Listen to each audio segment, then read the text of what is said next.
today, so now we will begin. My name is Councillor Gloria Johnson. I am the Chairman of the Council. We are not expecting the fire alarm to sound this afternoon. If the alarm does go off, please leave the building by the nearest exit. The assembly point is on the green in front of the St Peter's Hill Surgery.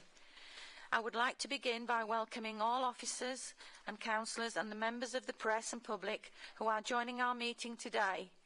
In particular, I would like to take the opportunity to publicly welcome our new member for Grantham St Wolfram's Ward, Councillor Matt Baker.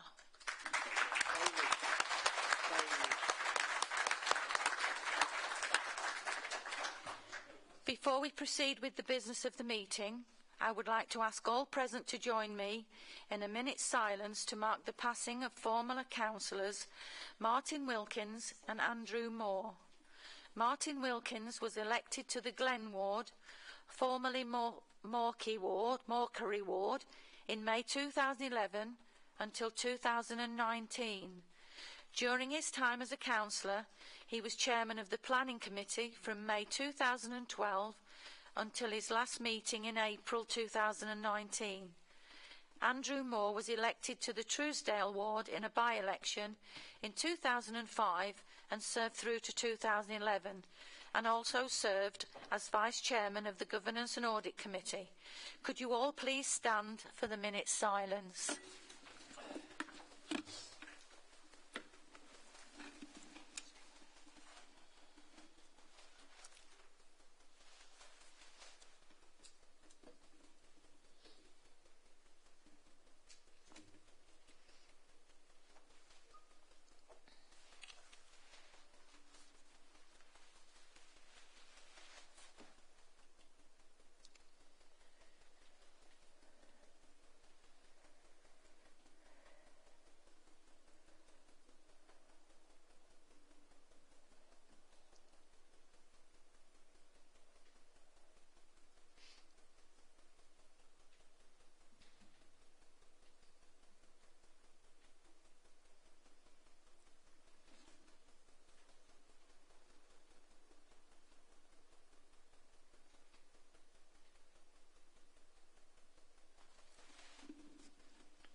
Thank you.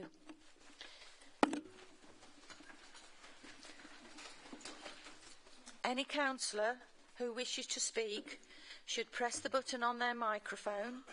A green light will signal that you are in the queue. I will call councillors to speak in the order in which they appear on the list. Please do not press your button again if your light is green. This will take you out of the queue. When it is your turn to speak, I will call your name and the Democratic Services team will ensure your microphone is live. They will also turn your microphone off when you have finished speaking. You will not be able to turn your own microphone on or off. This will be done for you. The button on your microphone will only allow you to join or remove yourself from the list of councillors requesting to speak. Members are also reminded when speaking, comments should be addressed through the chairman and members should speak clearly into their microphone. Members are also reminded that when the chairman starts to speak, you are to stop speaking and be seated. Throughout this meeting, the length of time for speeches remains 5 minutes. You will be warned when you have 30 seconds left and when your time is up. Throughout this meeting, we will be voting by a show of hands. The only occasion we will be using a roll call vote will be if a recorded vote is requested. The rules of debate are set out in the Constitution, but here is a brief reminder. A member may speak once on motions and once on each amendment that is put. Other than exercising a right of reply, at the end of debate on a substantive motion or an amendment, the only time a member may speak a second time is to raise a point of order, point of information or a point of personal explanation. Points of order may only relate to an alleged breach of the Council procedure rules or the law. Any councillor who wishes to raise a point of order must indicate the rule or law and the way in which they consider it has been broken. A point of information provides any councillor with the ability to intervene should they believe another councillor is providing the council with incorrect information, thereby saving the council from being misled and saving its time. A point of personal explanation may only relate to some material part of an earlier speech made by the councillor, which may appear to have been misunderstood during debate. We will now begin to work our way through today's agenda, but before we do that, is there any member of this council wishing to speak about the former councillors who have passed away? If so, would you raise your hand, please? Councillor Gill. Thank you, Madam Chairman. Before we start, as I said, I'd just like to speak in tribute for the two councillors that we've just had a minute's silence for. It was with great sadness that we learned of the passing of Martin Wilkins and Andrew Moore. I knew them both. Martin was a very experienced voice in our Conservative group when he was a councillor, and actually literally shaped this district with his steady chairmanship of the planning committee over many years, where I think it's fair to say that he gained respect from all sides of this chamber.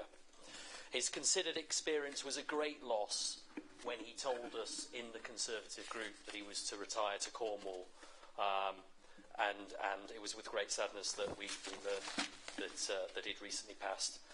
I knew Andrew not through this chamber. He was a councillor before I was a councillor, but he was a long-standing servant of the local Grantham and Stamford Conservative Party, warmly remembered in the work that he did there, but also a great representative of the community that he lived in.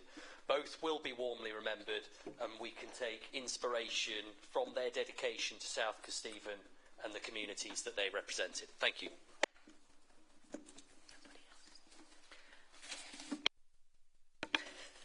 Is there anyone else wishing to speak? Right, thank you very much. We will now continue with the agenda.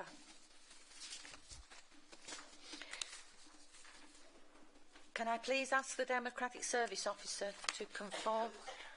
Oh, sorry. Have we any members of the public wishing to speak? Thank you, Madam Chairman. We did have one member of the public registered to speak, but the questions were rejected under paragraph 11.8b and d of the Council Procedure Rules. Thank you. Thank you, Amy.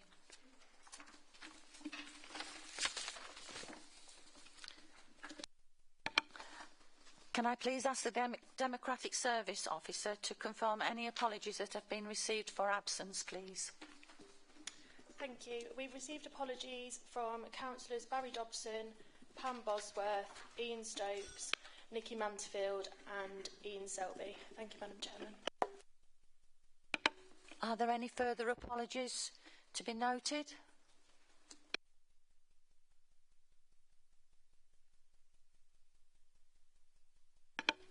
Agenda item 3, disclosures of interests.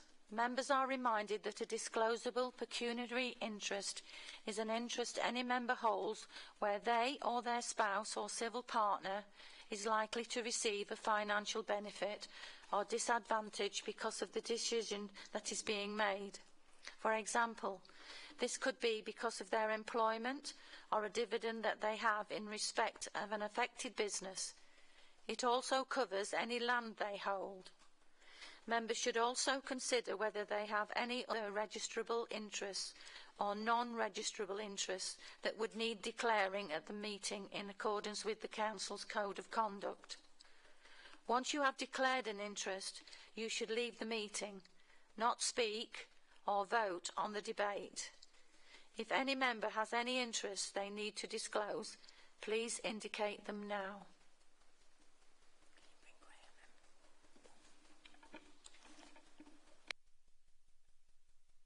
Mr. Watts, would you like to speak? Yes, thank you, Chairman. Just in relation to Agenda Item 8, Community Governance Review for Grantham, I just want to report, as Monitoring Officer, that I've granted a dispensation for all District Councillors who are also Grantham Charter Trustees to prevent them from having to disclose other registrable interest in that item. So they will be entitled to participate fully in the debate and vote on that item. Thank you, Chairman. Is there anyone else wishing to declare any interest? Thank you. If during debate it becomes clear to you that you have a disclosable pecuniary interest or any other interest in an item, you can declare it at the relevant point of the meeting. We will now proceed with the next item of business.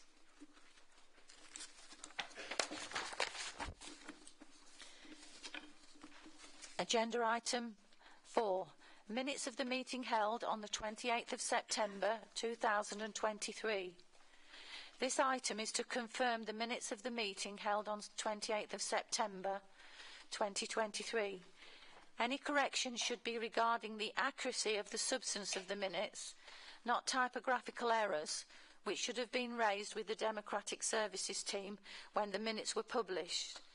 Amy, can I ask you whether any changes have been made to the draft minutes since circulation? Thank you, Chairman. I can say that we have not received any changes since they've been circulated. Thank you.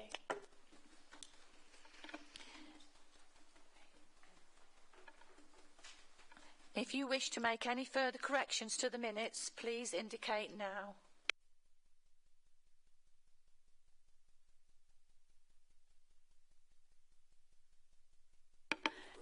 Is there a proposer for these minutes? Have we got a seconder? Okay.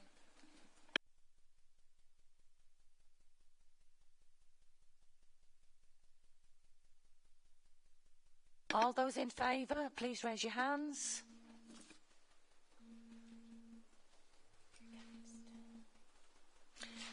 Any against?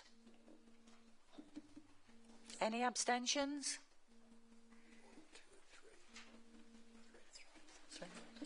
So that motion is carried. Thank you. Agenda item 5. Communications. Somebody's phone is ringing. Can you please check and either answer it or turn it off, please? Thank you. Well, my engagements since the previous meeting have been quite varied, really. I had a race night, and I'd like to thank every single one of you that came, and those that didn't, you don't know what you missed. The sausage and mash was amazing. It was an absolutely cracking night, and I raised, if I'm not wrong, £1,000, which was absolutely fantastic. And even people that didn't go did give me donations, and I'd like to thank one and all for your support on that. I've been to the barracks for Remembrance Sunday, which was absolutely wonderful. I did the march off. You cannot allowed to call it march out anymore. I did the march off, and then I was asked to go and review the people that were marching off and speak to some of them. It was absolutely wonderful. To hear some of the reasons why they're volunteering like they are is absolutely mind-boggling. From keeping fit to getting away from the wife, one of them said. So there you go. And they actually presented me with a beautiful picture. It was with the crest of the regiment and a picture of myself interviewing the troops. So yes, it's been really good. The service at St Wolfram's was absolutely beautiful. So yeah, lots of bits and pieces going on. So thank you very much everyone for your support. So I'd now like to call Councillor Cleaver, because I think he would like to give you all an update. Thank you, Madam Chairman. I do have a number of announcements to make. First of all, in relation to the East Midlands Development Charter. In a meeting between myself, the Deputy Leader, and the Leader of the Opposition, we all agreed that the Councillor Development Charter, which is from East Midlands councils will provide the council with an opportunity to demonstrate its commitment to the training and development of all elected members, whilst at the same time embrace the opportunity to improve our processes and strategic overview. Further details will be provided to members in due course. That has now been signed up on behalf of this council. Levelling up round 3. I'm sorry to report that SKDC will receive no money from round 3 of levelling up funding. Awards in this round were not taken from a competitive bidding process, but from bids previously made. No district council in Lincolnshire was awarded any funding in this round, although Scunthorpe in North Lincolnshire did receive £15 million for town centre regeneration. And finally, devolution. Should I say Greater Lincolnshire devolution? As you all may be aware, yesterday the Chancellor of the Exchequer announced new devolution deals, including one for Greater Lincolnshire. Full details of the deal for Lincolnshire, together with Lincolnshire County Council's proposed response to the offer of a deal, were emailed to you all yesterday afternoon, and also a summary was sent out this morning, which you should have a hard copy in front of you on your desks as well. Lincolnshire County Council's response will be discussed a week today at a County Council Scrutiny Committee, and then a week tomorrow at its full council meeting.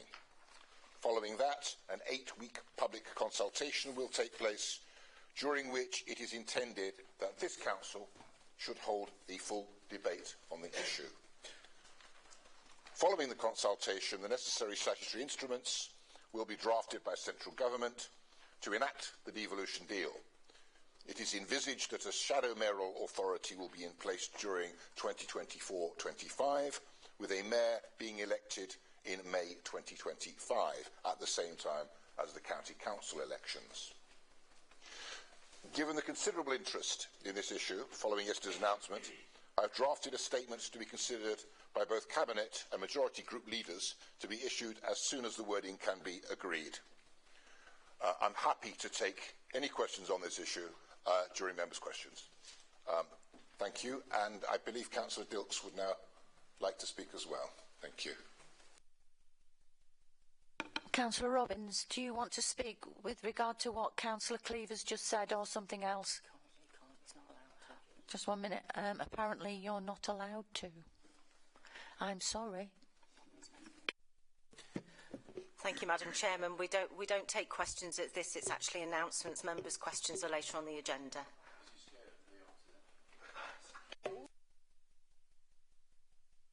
I'd like to call on Councillor Dilks now to give his report.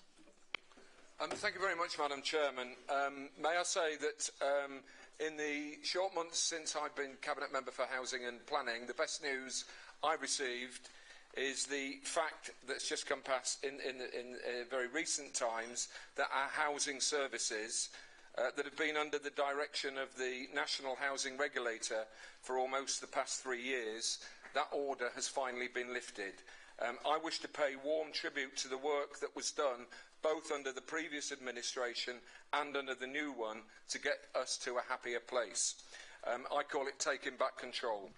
But I recognise that it's not me, nor my predecessor, nor any elected member who's responsible for the progress and real hard work in achieving these improvements in our housing services. But it's much more the fact of the Chief Executive, the hard work of the Chief Executive, who's had endless regular meetings listening to what we had to do to become compliant from the housing regulator. I'd like to use this opportunity, if I may, to thank our Head of Housing Services, Jodie Archer, who's with us today, our Head of Technical Housing, Julie Martin, and our entire housing team.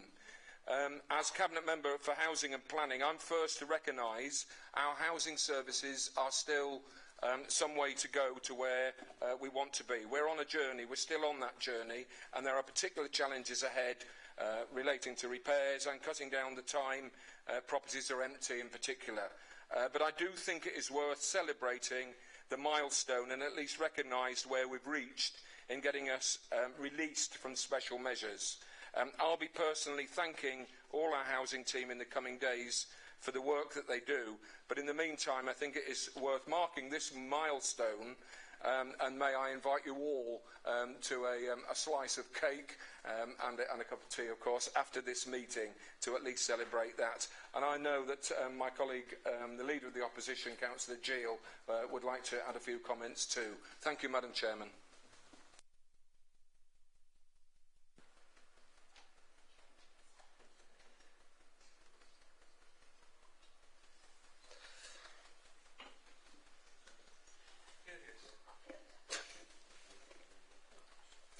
Okay. Councillor Geel, because you're making a statement, you're allowed to respond. Okay, thank you, Madam Chairman. And I'd like to thank Councillor Dilks for inviting me to add to his statement. I want to take a moment here to echo those comments, but also to recognise the previous administration that voluntarily referred this council to the social housing regulator as it believed our service required some root and branch reform.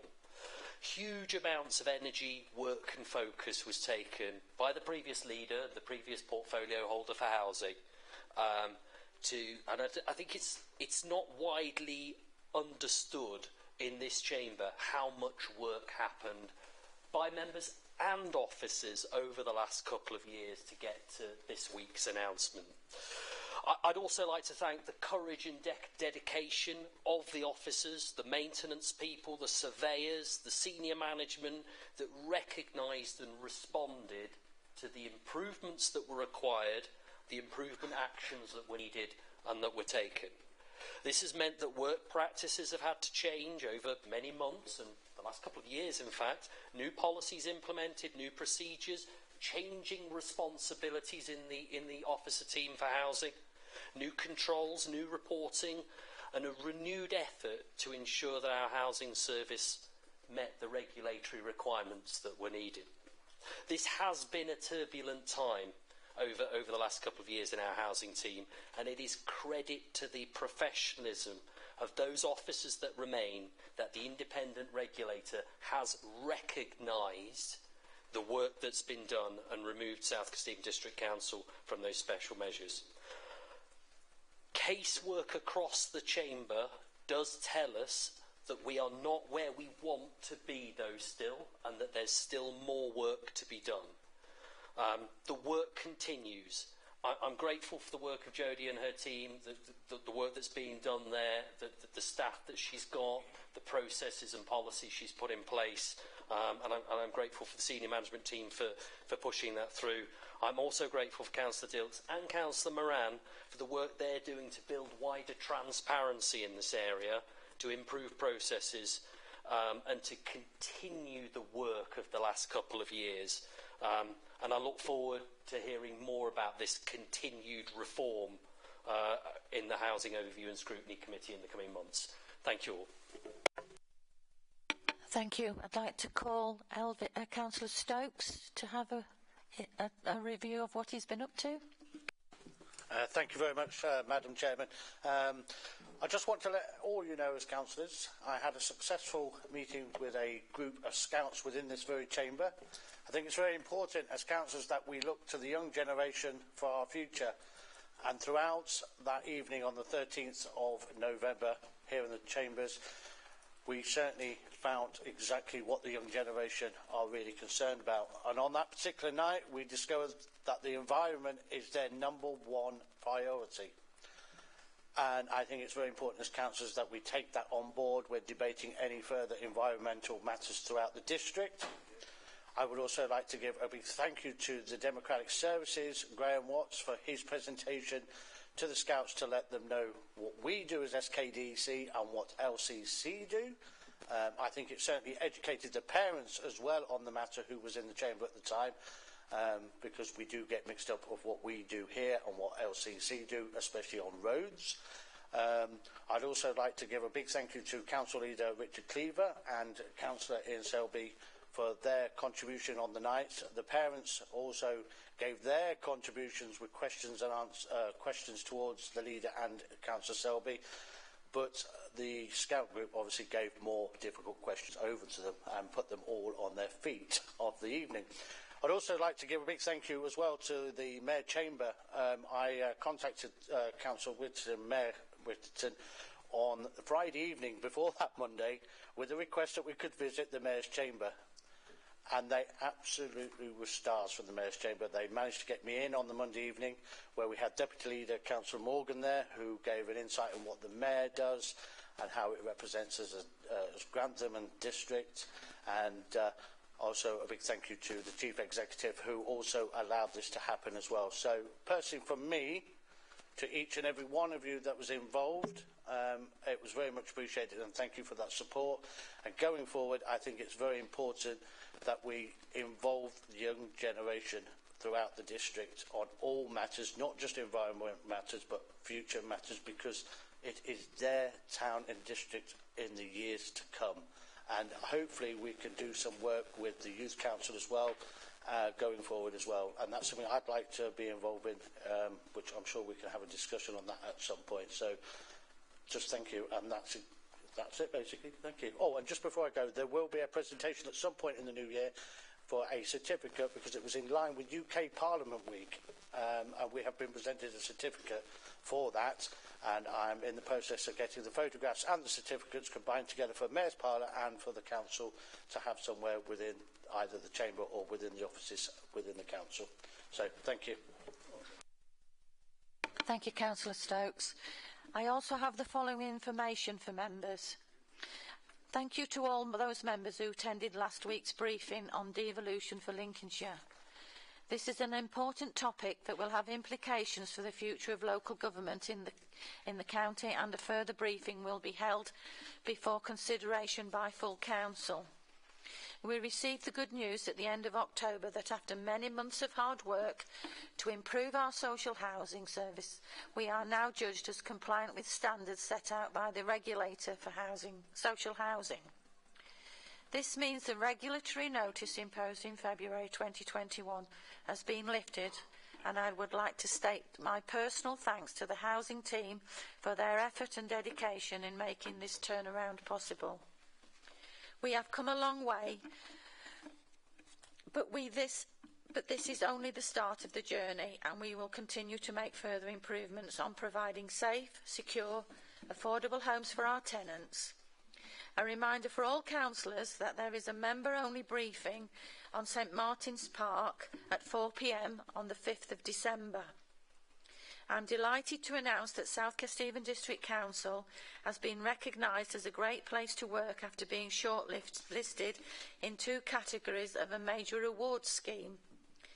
The Personnel Today Awards 2023 recognises the best performance in the field of human resources and learning and development, and we were a national finalist in the award for employee experience and excellence in public service HR. Many congratulations to Head of HR Fran Beckett and her team. Being shortlisted for awards such as these is an achievement in itself, and it's a boost for us all to know we are working with some of the very talented people whose abilities are recognised by their peers. Among the positive initiatives and actions highlighted were the creation of the People Panel, the move to the Picture House, Team SK Thank You nominations, Team SK Awards, Wellbeing Projects and Staff Engagement.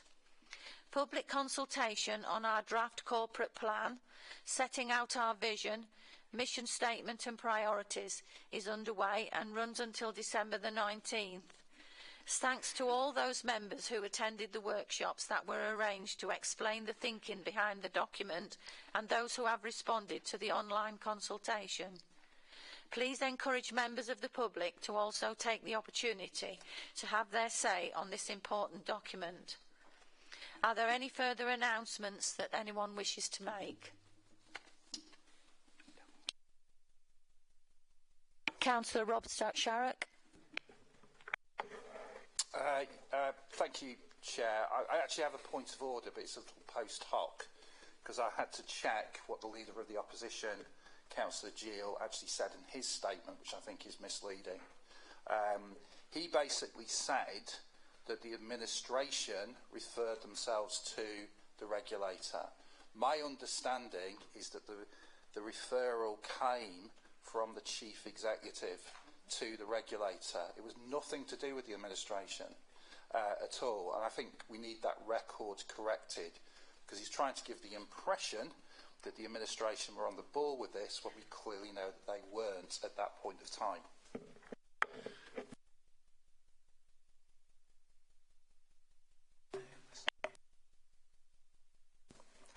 Councillor Deal, did you want to say anything further? I mean, I meant South Kesteven referred itself, so I'm happy to take that correction, and I'm grateful for correcting the record. And I'd also like to take this opportunity, while we're talking about Chairman's engagement, that my Christmas lunch is on the 15th of December.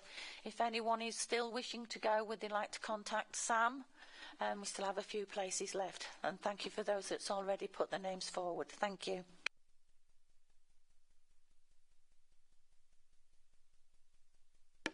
Agenda item 6, making of the Claypole Neighbourhood Plan. This report seeks members' approval to formally make the Claypole Neighbourhood Plan as part of the South Kesteven Development Plan. The report follows the Neighbourhood Plan's successful referendum, which was held on the 5th of October 2023. Is there a proposer for the recommendations to the report? Councillor Dilks. Thank you, Madam Chairman. I'm delighted to present the report to you today on Claypole Neighbourhood Plan. As you know, neighbourhood plans were introduced through the Localism Act as a way of giving local communities, to help local communities guide and shape future development within specific areas. I know Claypole Neighbourhood Plan has been the product of a lot of hard work, led by Claypole Parish Council and supported by planning officers in the council here. It contains a variety of policies covering a range of social, environmental and economic aspiration. And there's been various public consultation culminating in a referendum that took place last month, when of those that voted, 95.5% of people voted to support the plan in Claypole, being used to affect decisions that affect their area. Therefore, today I invite you to vote to make the plan, which is the correct term for it, which will form part of South Kesteven's development plan alongside the local plan. I understand my colleague Councillor Wood, who's the ward member for Claypole, would be happy to second this. Thank you. Is there a seconder? Councillor Wood. Yes, thank you, Madam Chairman, and thank you, Councillor Dilks, for proposing this. I'm happy to second it, yes. It's in my ward. It's a village of about just over 1,000 people, the north of the district, borders onto Newark and Sherwood. And obviously Newark and Sherwood is expanding, so it is important that they do have a neighbourhood plan. And the neighbourhood plan is an important document. It's part of the planning process. I know they've worked hard to produce it. I've encouraged them to produce it. I encourage all the parish councils to produce it. It's a material consideration for planning, and it's a very valuable document. So very happy to support it, and I hope everybody will vote for it. Thank you. Thank you. Is there anyone else wishing to speak on this item?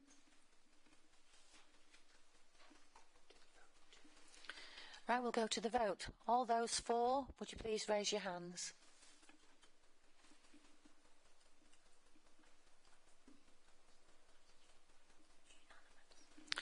That's unanimous, ladies and gentlemen. Thank you.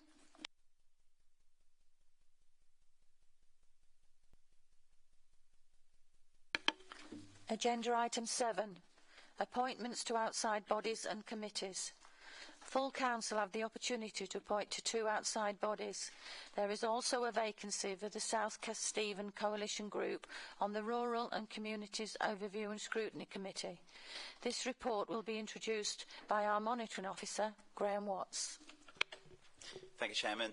So this report is to provide the Council with an opportunity to appoint members to 2 vacancies on outside bodies, one being the Rural Services Network and the other being the Grantham Almshouse Charity. As the Chairman has just mentioned, there's also a vacancy for the South Kesteven Coalition Group on the Rural and Communities Overview and Scrutiny Committee. The report also provides group leaders with the opportunity to make changes to any of their nominations on committees in terms of the Council's committee structure. Thank you, Chairman. Councillor Gill.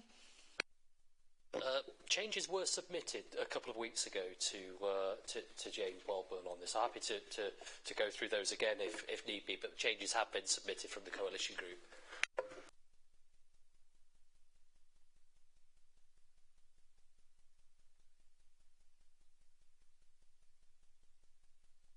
Apparently they haven't got them to hand at the moment, or perhaps not even received them.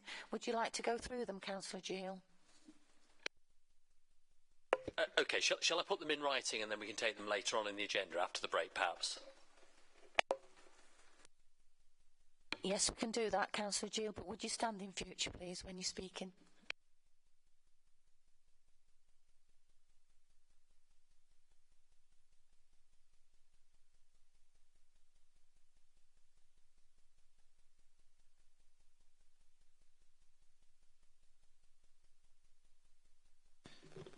If it's helpful, Councillor Gill, if Council's minded to grant delegation to Councillor Gill as leader of the group to make those appointments, I think that might be the most appropriate way forward if Council's agreeable to that as a proposal.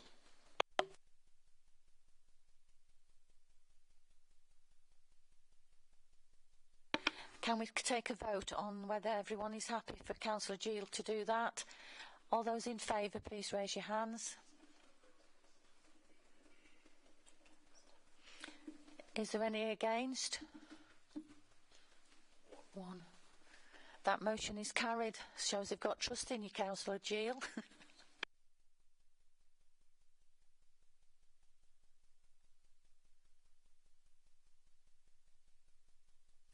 Chairman, so I understand that's in relation to committee membership. I think we still need to make appointments to the 2 outside bodies, so Council is invited to consider nominations for the 2 vacancies on outside bodies. Thank you, Chairman.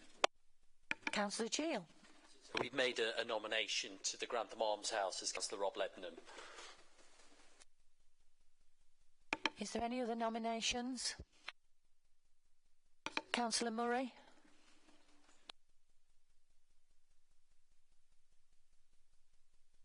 I've been nominated for the Rural Services Network position.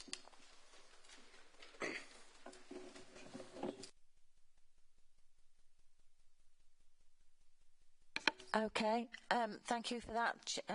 Can we go to a... Sorry, Chairman. So we've received a nomination for the Almshouses outside body. I just need any other nominations for that particular outside body. So I understand that was in relation to the Rural Services Network. So I think we need to deal with each outside body separately. Thank you, Chairman. Is there any other nominations for the rural outside bodies? Councillor Cleaver. Yeah. Thank you, Madam Chairman. I'd like to nominate Councillor Harrison for the Almshouses, please. Thank you.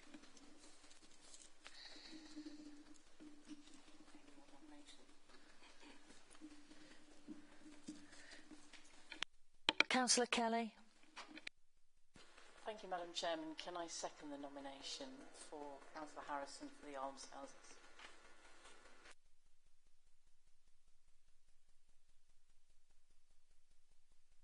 Have we got a seconder for Councillor Leadenham?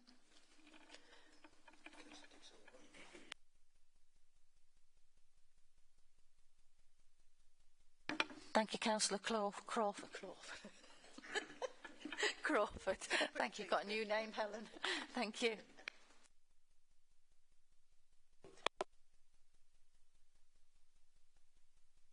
So can I just confirm there are no further nominations for the Grantham Almshouses outside body?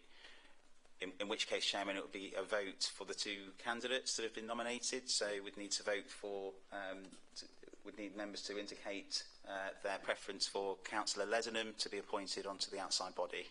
So those who wish to vote for Councillor Leadenham, please raise your hands.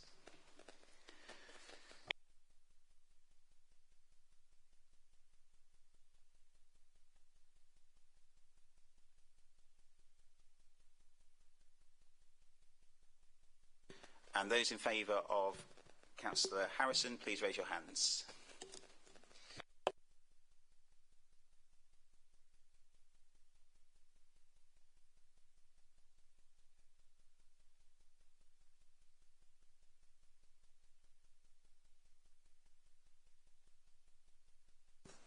Any abstentions, please?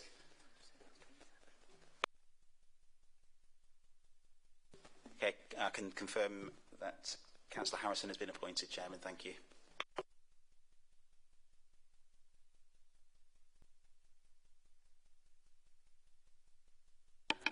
Right, we'll move on to the next one. Can we take nominations, please, for co-option onto the Rural and Communities Overview and Scrutiny Committee?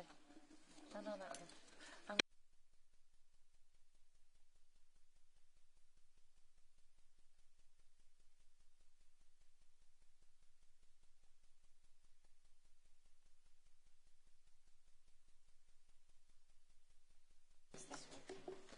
Thank you, Chairman. So we're now looking at the Rural Services Network outside body. So are there any nominations for that outside body from the Chamber, please?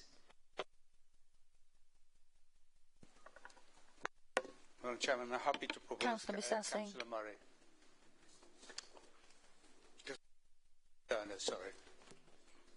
Is that seconded, please?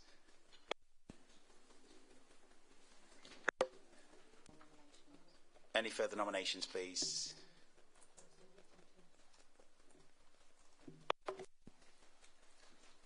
Councillor Whittington? Yeah, thanks. Could you please turn your lights off when you're not speaking, and would you mind pressing your buttons when you do want to speak instead of raising your hands, please? Thank you. I probably should have announced this as maybe an interest. I am the Lincolnshire County Council representative on the Rural Services Network, and I sit on the National Executive Committee of the said body. Thank you. So any further nominations for that outside body? In which case, could we take a vote, Chairman, on Councillor Murray as the only nomination sorry, Councillor Turner, I apologise, to be appointed to that outside body. Thank you. All those in favour, please raise your hands. Thank you.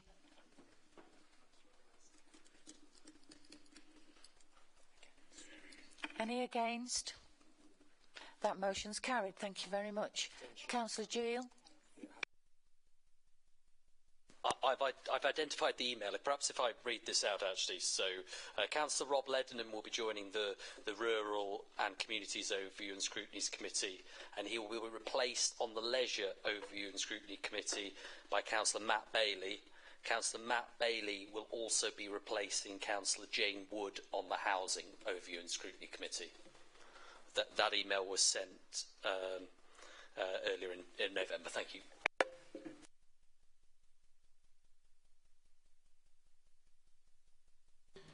Thank you for that clarity, Councillor Gill. So I think that needs to be seconded, and the Council can then take a vote, and that then removes the need to grant that delegation to you. So if there's a seconder, please. Thank you. Councillor Dixon-Warren, second. Can we go to the vote, please? All those in favour, please raise your hands.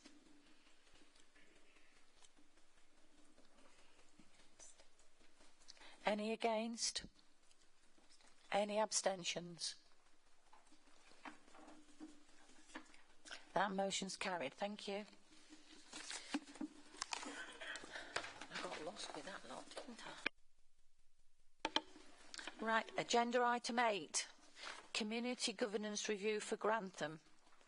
To report the outcome of the second consultation stage of the Community Governance Review for the unparished area of Grantham, following the Council's formal proposition to create a parish council for Grantham, and also to report a formal recommendation from the Community Governance Review Working Group regarding the creation of a parish council for Grantham. This report will be introduced by the Chairman of the Community Governance Review Working Group, Councillor Graham Gill. Thank you, Graham. Fabulous, thank you. Okay, so it's with great pleasure that I propose this report, which represents over a year's cross-party work on the Community Governance Review Working Group for the Borough of Grantham.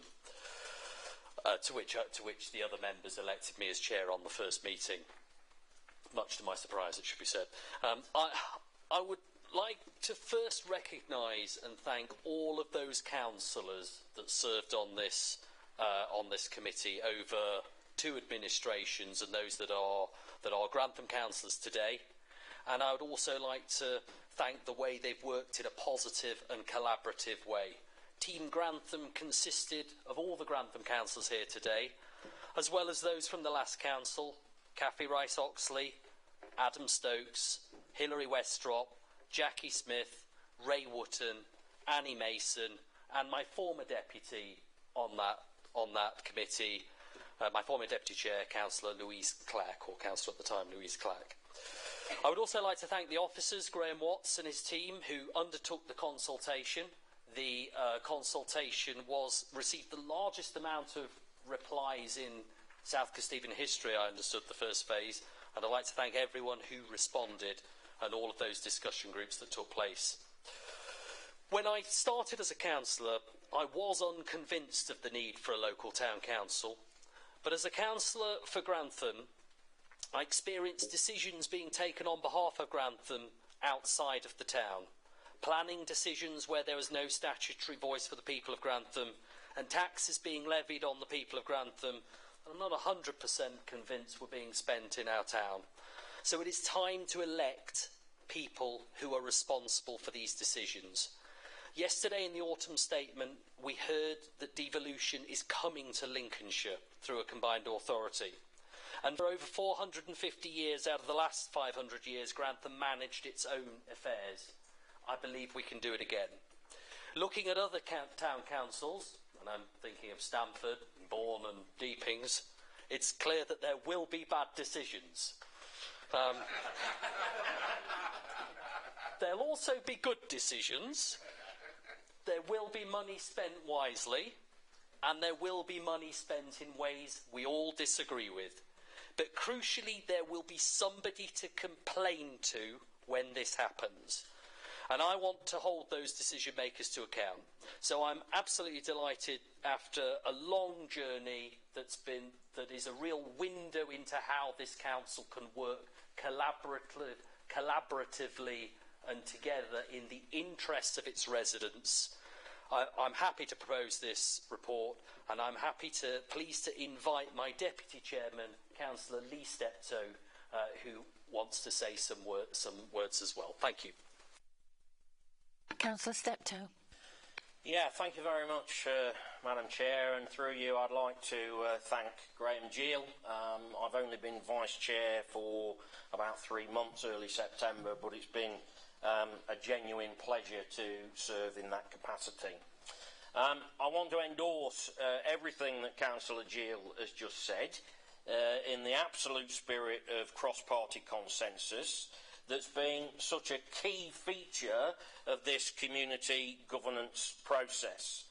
A process that has actually taken the best part of 18 months now, and in my view has been incredibly thorough, fair and methodical. I personally have said all along that the creation of a town council for Grantham has absolutely nothing to do with party politics, and I absolutely stand by that. It is a simple matter of equity. As Councillor Gill has just said, Stamford's got its own town council, Bourne has, the Deepings has, so has the vast majority of small non-metropolitan towns up and down the country, just under 98% according to my research. It's absolutely time that Grantham has the same. In my view, the only issue of minor contention has been the setting of the initial budget, following a minority position taken at the recent governance review meeting here in this chamber. I want to make clear that I and Labour fully support the motion as it stands for an initial precept of £46,000.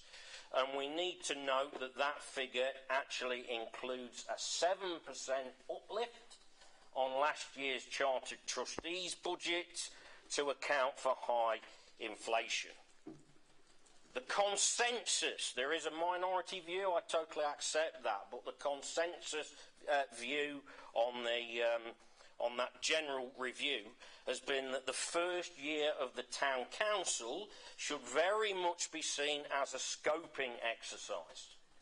And we current district councillors should not in any way attempt to bind the hands of those yet unknown town councillors that will take up office next May.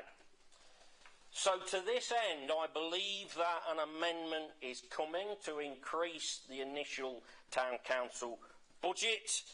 If that is the case, Labour will listen carefully, of course we will, but we are not minded at the moment to add another £24,000 to Grantham People's Precept. Quite frankly, this is not the time or place during an ongoing cost of living crisis. So in conclusion, I want to conclude by giving my own personal massive and genuine thanks to Graham Watts and his team for the immense amount of work that they've put in over this. And it's taken us to the brink of this historic moment. Grantham finally getting its own town council back after it was taken away from us in 1974.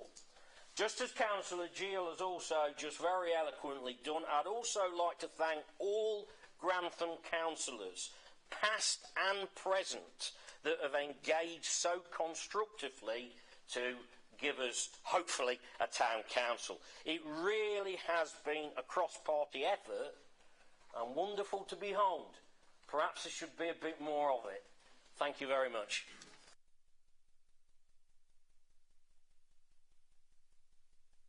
Thank you, Councillor Steptoe. Councillor Morgan. Thank you. Thank you. As has been indicated, I would like to actually propose an amendment to the proposal before us, supporting everything, all the recommendations, except for recommendation 3. And the amendment I would like to propose is, instead of having £46,000 precept, that is raised to £70,000.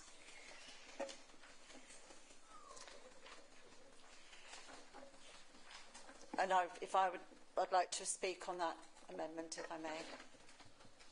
Yes, you may, Charmaine. Thank you. After lobbying for 13 years, it's great we're moving forward today to getting a town council for Grantham, and I'd like to thank everyone who has helped us get this far. Having put so much effort in, it's vital we get this right.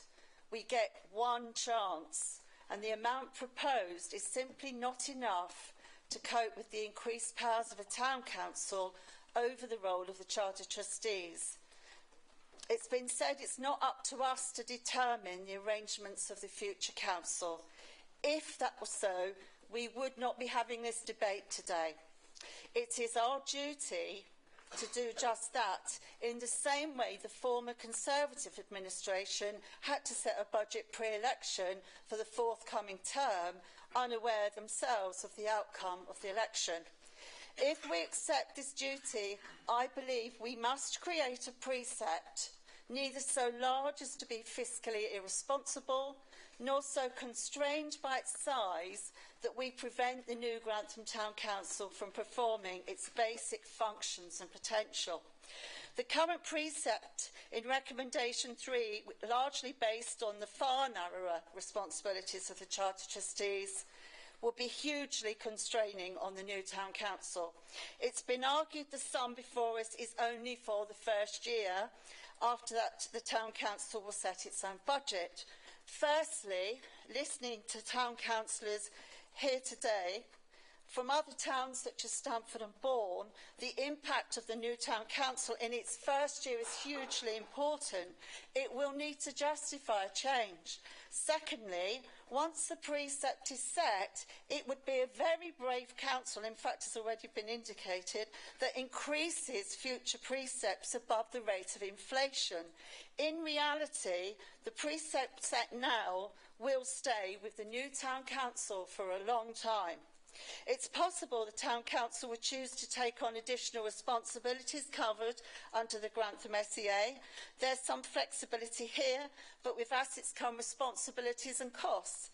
The more equipped the Town Council is to handle its administrative function, the better placed it will be to undertake the challenge of delivering better value for its residents, delivering strategic vision and being the voice we so much want for the people. This is the only opportunity we have to create the sound foundations from which our new town council can operate. We must provide that council with the means to be able to carry out its core functions from day one, including organising regular public meetings, committee meetings, meeting regulatory, financial, employment, democratic and government's requirements. They will not be free. This requires, at the very least, a town clerk. The full-time salary of an experienced town clerk varies between £35,000 to £50,000 a year. It's not for us today to determine if the town council should choose to employ a town clerk, but it is for us to give them the ability to choose. By raising the precept to £70,000 a year now, it equates to £6.19 per household a year. That is £2.50 a year more than the precept currently proposed. Please give them that choice. Thank you. Thank you, Charmaine. Councillor Whittington? I'm not seconding the motion. Just one moment. Have we got a seconder for Councillor Morgan's proposal? Councillor Ellis, thank you.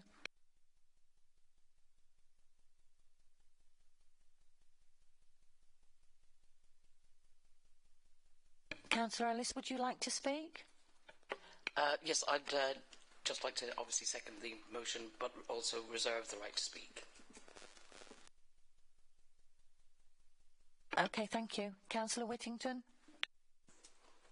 Thank you very much indeed, Madam Chairman.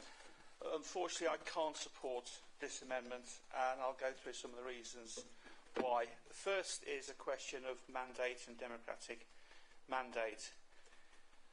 The amendment, in effect, is asking all of you, all of us, who represent the entirety of South Kesteven District Council, to vote on a tax increase that will only be met by the people of Grantham. We're also being asked to set an additional precept for an organisation, for a body that as yet doesn't exist. My first objection is on the basic democratic mandate that we have, and I don't think we have. The budget that the Charter Trustees set, of which I chaired that meeting as Mayor of Grantham, very specifically decided amongst the Grantham councillors, I appreciate that Councillor Morgan voted against at that meeting and made her feelings clear. The Charter Trustees at the time, consisting of all the other Grantham councillors from all the parties and the independents, was very much the only mandate we had was to set the Charter Trustee budget which covers the mayoral function for Grantham, and that's the figure of £46,000 that you've got in the papers in front of you, because that function will certainly be carried on by the new town council. And I very much hope that I am indeed the 50th and last mayor of the Charter Trustees, and that we do get a new town council for Grantham next year, because it is extremely long overdue. I'd also like to draw your attention to Recommendation 4, which is talking about the transfer of a one-off payment to the new town council from the current Charter Trustees via SKDC. As the current mayor, I've recently had oversight of the accounts in the mayor's parlour, and over recent years there has been a number of underspends in the mayoral budget that has built up over the years. I have now split out the money in the parlour into my precept, the money I have, and I've got about £12,000 left to spend between now and the end of April, which should cover that. In addition, there will be almost certainly a reserve figure from previous underspends, previous amounts received from Grantham taxpayers of approximately £40,000, which will, under the terms of recommendation 4, end up with the new Grantham Town Council. That is enough, and I appreciate what Councillor Morgan has said. There will need to be work done in our first year. That the whole intention, and also this was discussed at the meeting of the Charter Trustees, was that reserve figure would in fact be used to finance those costs in the first year. So there is money that is there to actually do this function without increasing the precept to £70,000. Unfortunately, I cannot accept it, and I would ask the Chamber for your support. Thank you very much. Councillor Stokes. Thank you. I've consistently been in the minority, voting for a higher budget. I've not felt that the figure that we'd put forward was correct. However, we have had 2 votes on the process in our various meetings, and I respect that democratic process. So today I will be abstaining.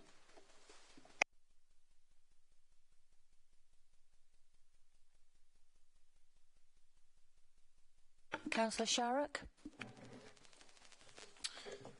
Thank you, Chair. I have great sympathy with Councillor Morgan's position.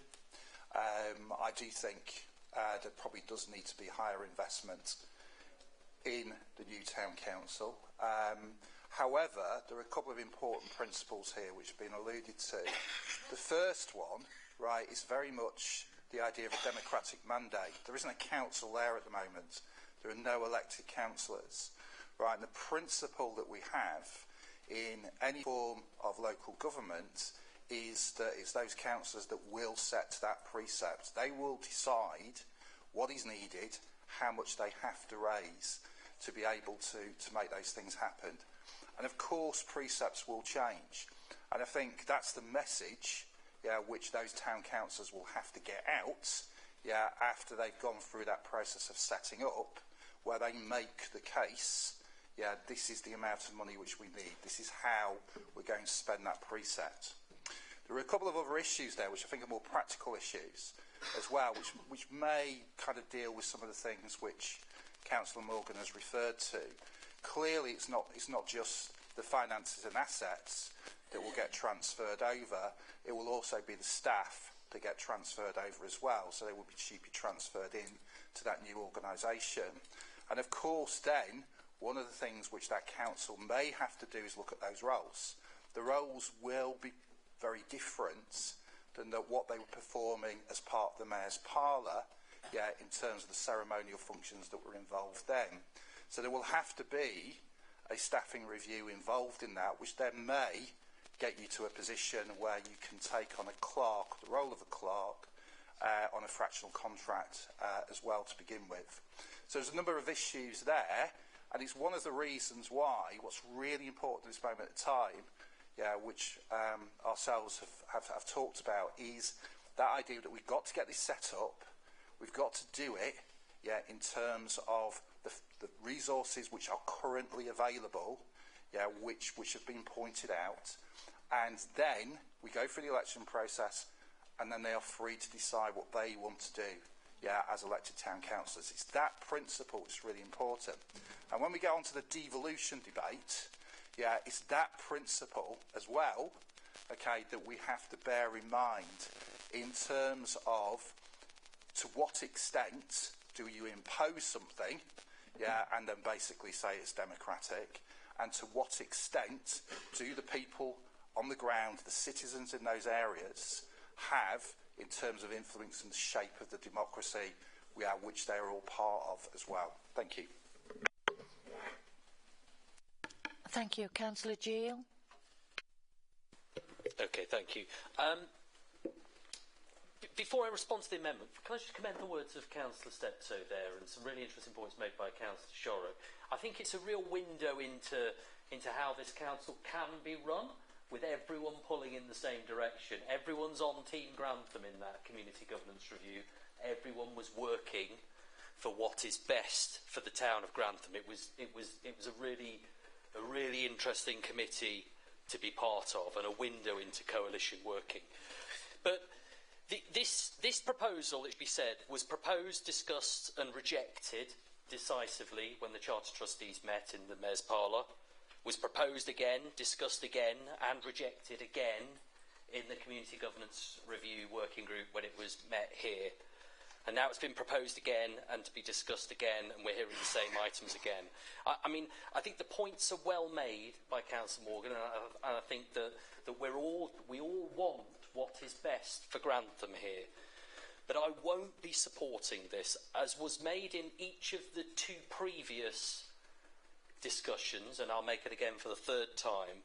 The first year of the Town Council is going to look a lot like the last year of the Charter Trustees, as those Town Councillors, whoever they are, whoever the electorate choose to sit on that body, determine the scale, the scope, the responsibilities with which that body take on. 24,000, you've said. Why not 25? 26 is a good number.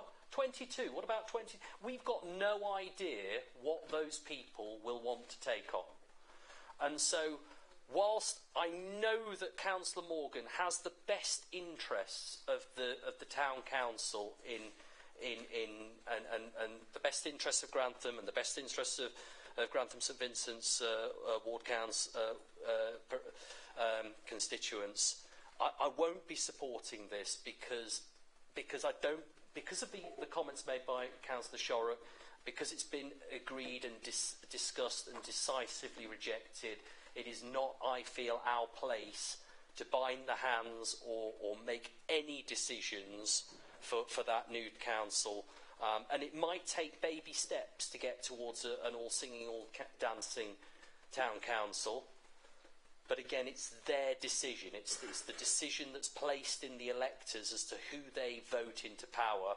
All I would say is that I hope that the town council has the same mentality as the Community Governance Review Working Group, all pulling in the same direction to make Grantham a better town to live, work and raise a family. Thank you. Councillor Ellis. Thank you. I'd just like to refer to what Councillor Gill said about binding the hands of the new town councillors when they're voted in. What you're doing by not accepting this amendment is binding their hands. By accepting the amendment for a larger budget, you are basically it doesn't have to be spent. You can leave it in reserves. But it's an insurance policy.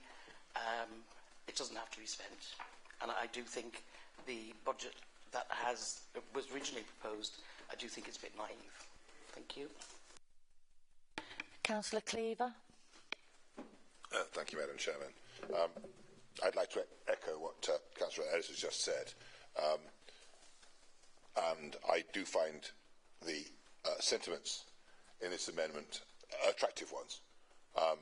Giving people who are yet to be elected more freedom, more room to manoeuvre, and giving them more of a safety net seems a prudent thing to do to me. That said, I fully accept the principle that, based on the fact that the recommendations in this report have come from Grantham councillors only, I think it's only right that Grantham councillors only should vote on this amendment, and therefore I shall not be taking part in the vote. Councillor Bisnath Singh. Thank you, Madam Mayor. I'm a bit sort of confused. Starting a new council especially in Grantham, first time, which is welcome. I have first voiced this particular need for a Grantham Town Council way back in 2008. And I did approach earlier the leader of the opposition, Graham Gill, that I think the precept that's been asked for is far too small. They need to have some money to set a council which we are electing 22 councillors in May. I think from the time that you are elected to the time when you have to set the precept, if probably Officer Richard Wiles can confirm that the precept will not be set until the November of next year for that particular council. So to elect a body with a very small precept of 40,000 extra, even though I know you have got some in reserve there, will not be sufficient. We've been being involved with Stamford Town Council for nearly 33 years, and I feel that is totally inadequate. I will support Councillor Morgan's in her proposal of 70,000. At least it will give them in the meantime to move forward. You need to employ an officer, or unless the new elected councillors will be manning the office and taking calls and taking whatever the concerns of the people is to take this forward. I would say giving 70,000 as a precept to start off, at least they've got something to work in. Minimum, they will require an officer at their town class on a pro rata basis, to start with. I would urge everybody in the council to support this. Not a lot of money, 70,000.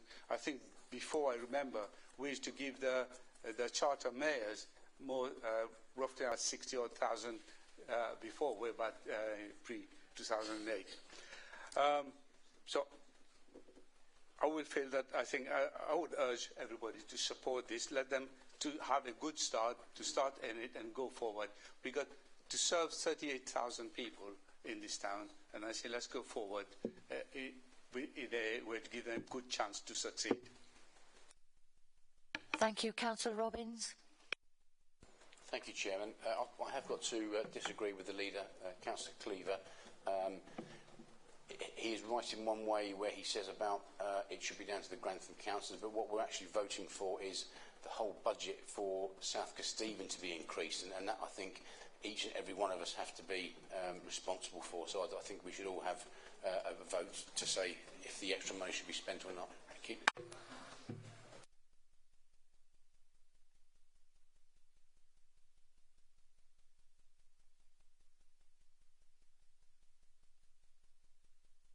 Councillor Knowles.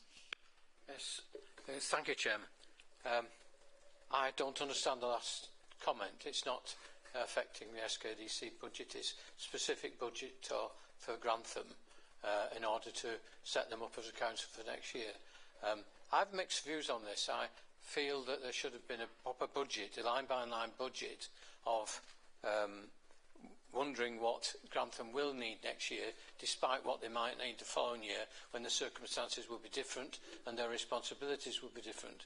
But having said that, I would have hoped there would have been a budget, and that either figure, 40,000, 70,000, 500,000, 20,000, whatever, would have had some sort of recognition rather than being a number apparently plucked out of the air. My view certainly is ultimately that I'm an intruder here, because I'm from Bourne, and the Grantham councillors have met non-stop for the last 2 years, and that is the councillors from the last administration and from this administration, and they have decided democratically that they feel they've got a number which they're able to work with.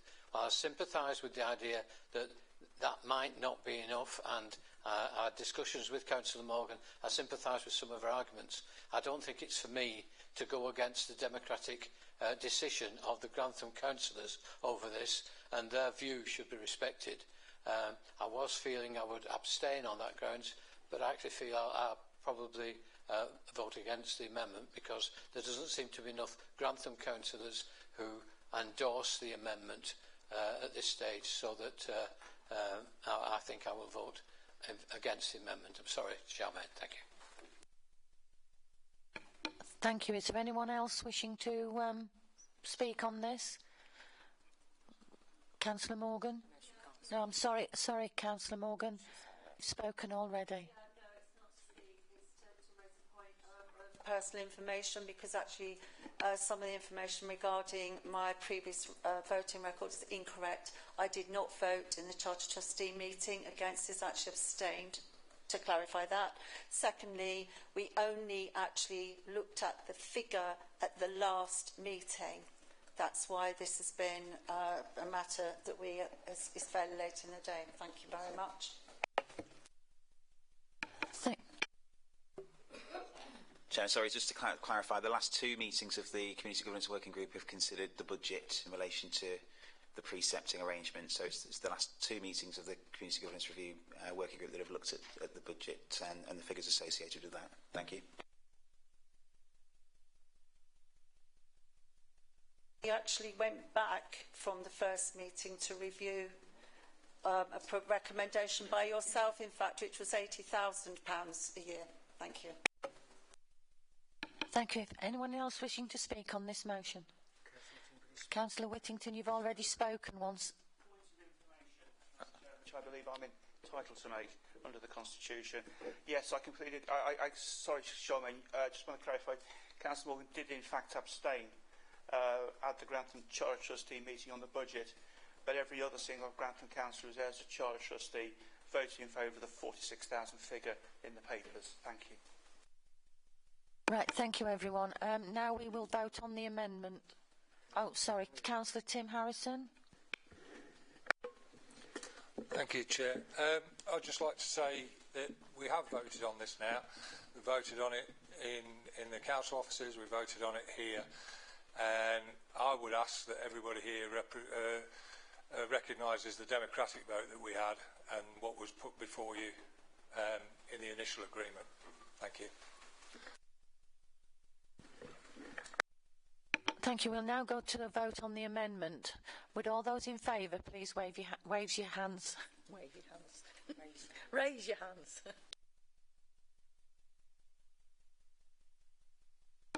Those against?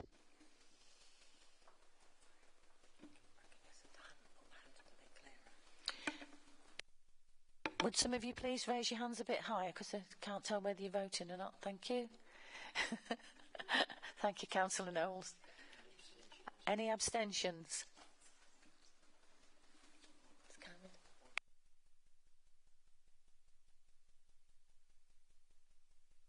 Right, the amendment falls. Thank you. Would Councillor Graham Gill like to sum up, please?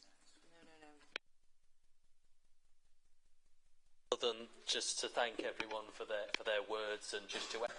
Councillor Gill, it's not for you summing up. Yes, OK, sorry about that. No, we need now to go to the substantive motion and debate the substantive motion. Thank you.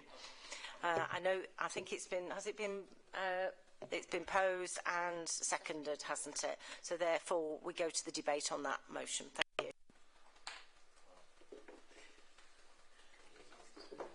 you. Is there anyone wishing to speak? I think they've all said what. Councillor Morgan? Setting aside the rather, in my view, important matter of the actual funding for the new town council, it's been touched on, but I think it's, as I said, 13 years I have actually been lobbying for this, and my involvement started with the planning committee and work on the planning committee. It's been touched on, but I don't think I can emphasise how important this is to give Grantham parity with even the smallest parish council within our district and in even our county and in even our country. There are very few towns now left that do not have a representative body, an elected representative body, and I believe this is important for the democracy of our town, and it's an opportunity for us to move forward. So many people come up to me and say, what's gone wrong with Grantham? What's going on with Grantham? And it's a chance for the people of Grantham to be masters of their own destiny. And thank you. Councillor Whittington. Thank you much, Madam Chair. Very, very brief. I think the arguments in favour of Grantham Town Council are, you know, because there's no question that Grantham has suffered over the last 50 years since we've had a town council. Please vote for this. Please make me the last mayor elected by the Grantham Charter Trustees. Thank you.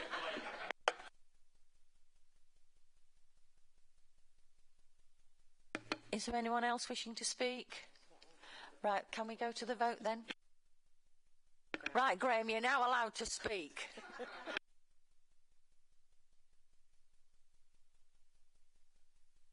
But, okay, yeah, I'd just like to thank everyone for those comments. I'd like to thank the officers for the work that they've done on this. And thanks again for the cross-party nature with which this has been taken. Let's hope, for the sake of Grantham, that we can take the party politics out of local democracy here and work collaboratively for a better future for Grantham. Thank you. Well said, Graham. Can we go to the vote now, please? All those in favour, raise your hands, please.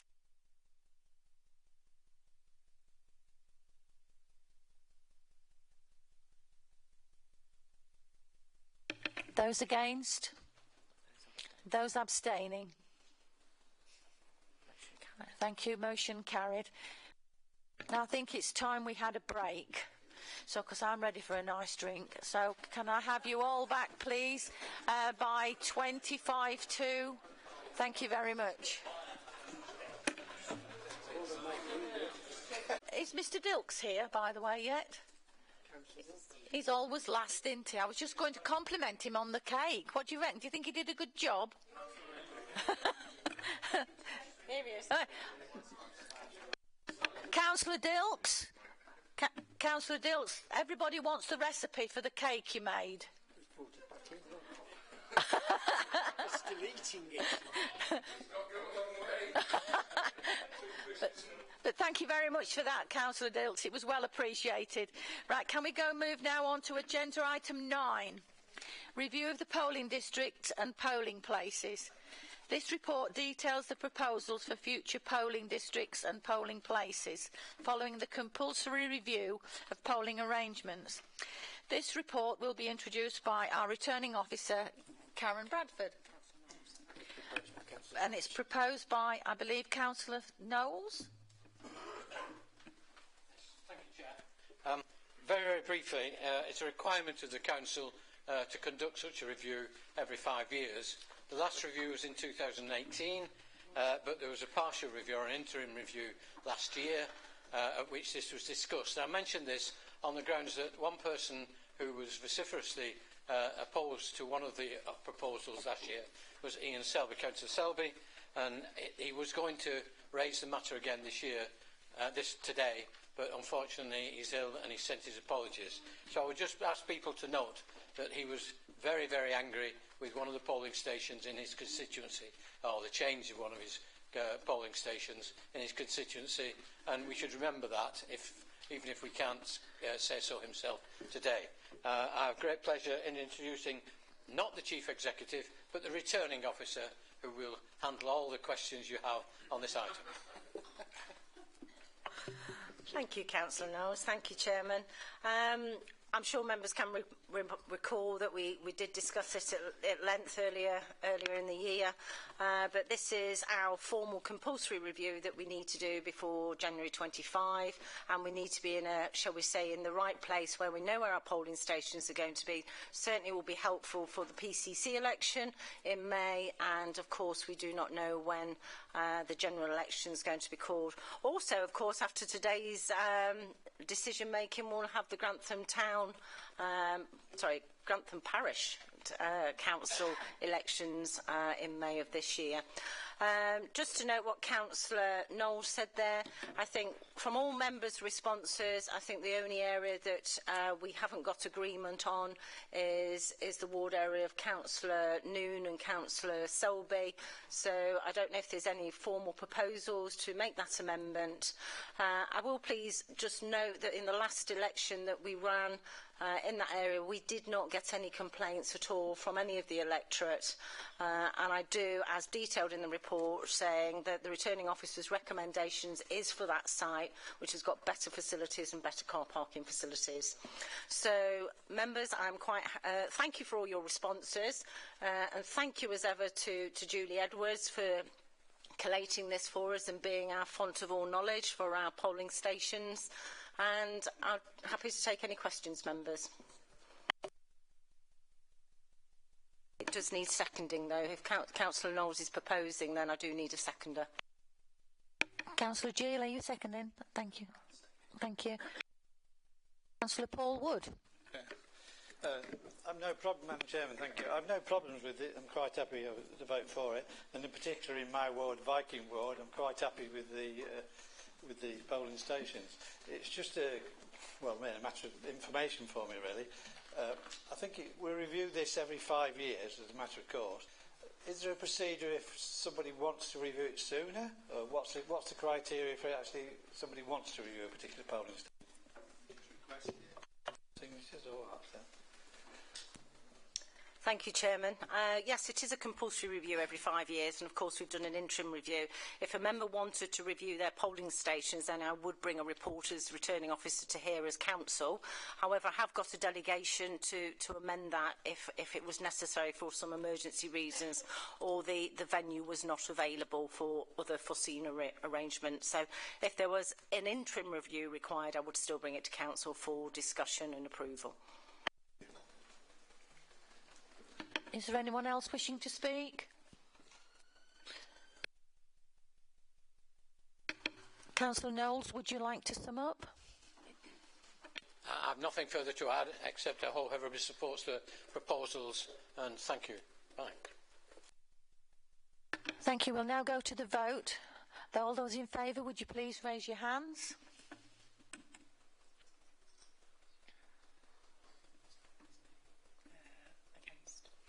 Is there any against?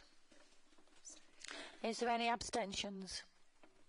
Thank you very much. That motion is carried.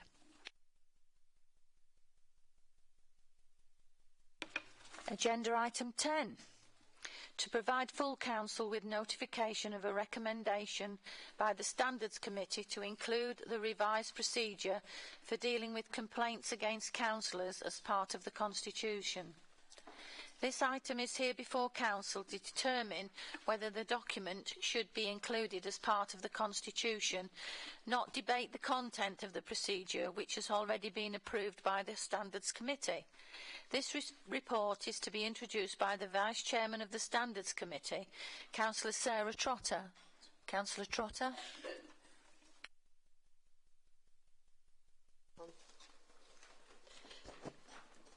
Thank you. Can you hear me okay? Thank you, Madam Chairman. I'm introducing this item as the Vice Chairman for Standards Committee. As the Chairman of the Standards Committee, Councillor Bisnaushen has gave his apologies for the September meeting. I'm looking for him. Both myself and Councillor Bisnaushen feel the committee is a welcome addition to South Kesteven, and it was clear at our meeting in September, cross-party, that is well received, and as councillors and parish councillors, a high standard of behaviour should be adhered to.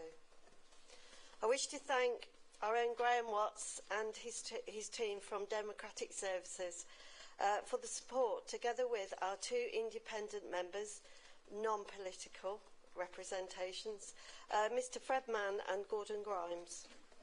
The complaints procedure against councillors is not currently part of the Constitution. Standards Committee on the 6th of September 2023 approved a revised complaints procedure and held a healthy debate around its content.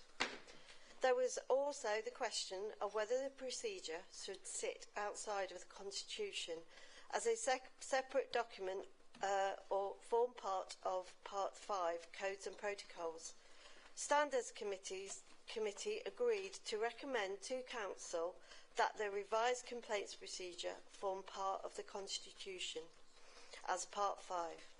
Therefore, I am happy to move the printed recommendation in the pack that Council approves the inclusion of the revised procedure for dealing with complaints against councillors as part of the Constitution at Part 5, Codes and Protocols. Thank you, Madam Chairman. Thank you. Have we got a seconder for this proposal? Thank you, Councillor Knowles. Thank you, Chair. I have great pleasure in recommending to you item 10 on your agenda, so ably put by Councillor Trotter, and I look for your support. Thank you.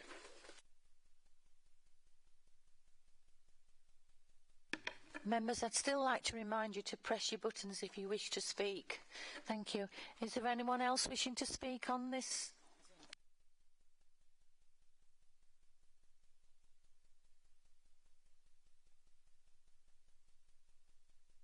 Right, there's no one wishing to speak, so we'll go to the vote then. All those in favour, please raise your hands.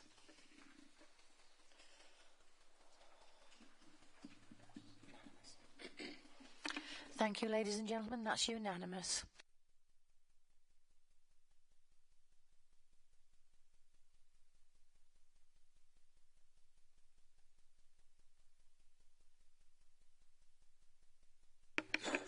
Right, item number 11, members' open questions.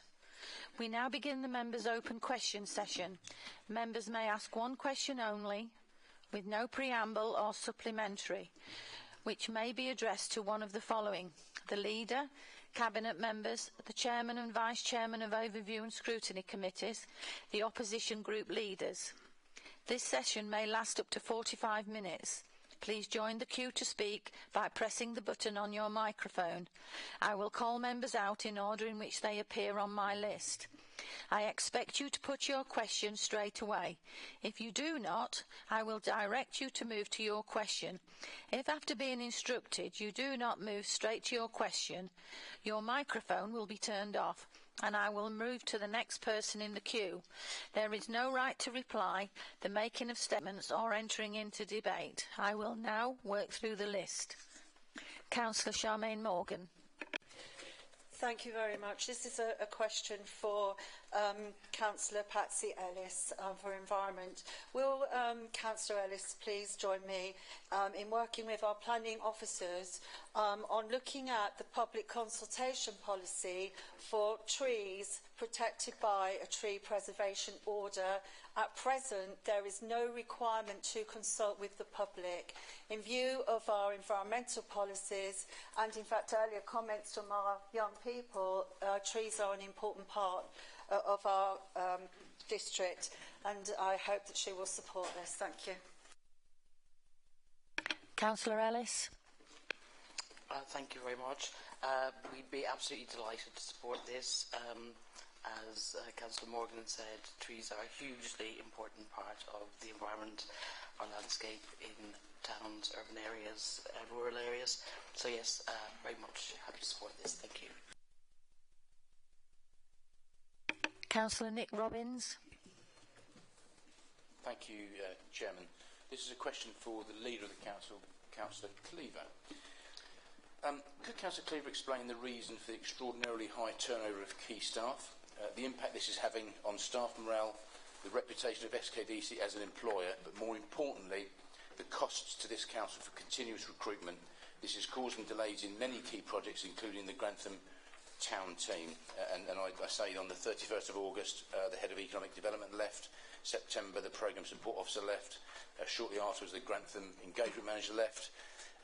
And barely a month and a half later, the Future High Street Fund programme manager left to go to a neighbouring authority. Thank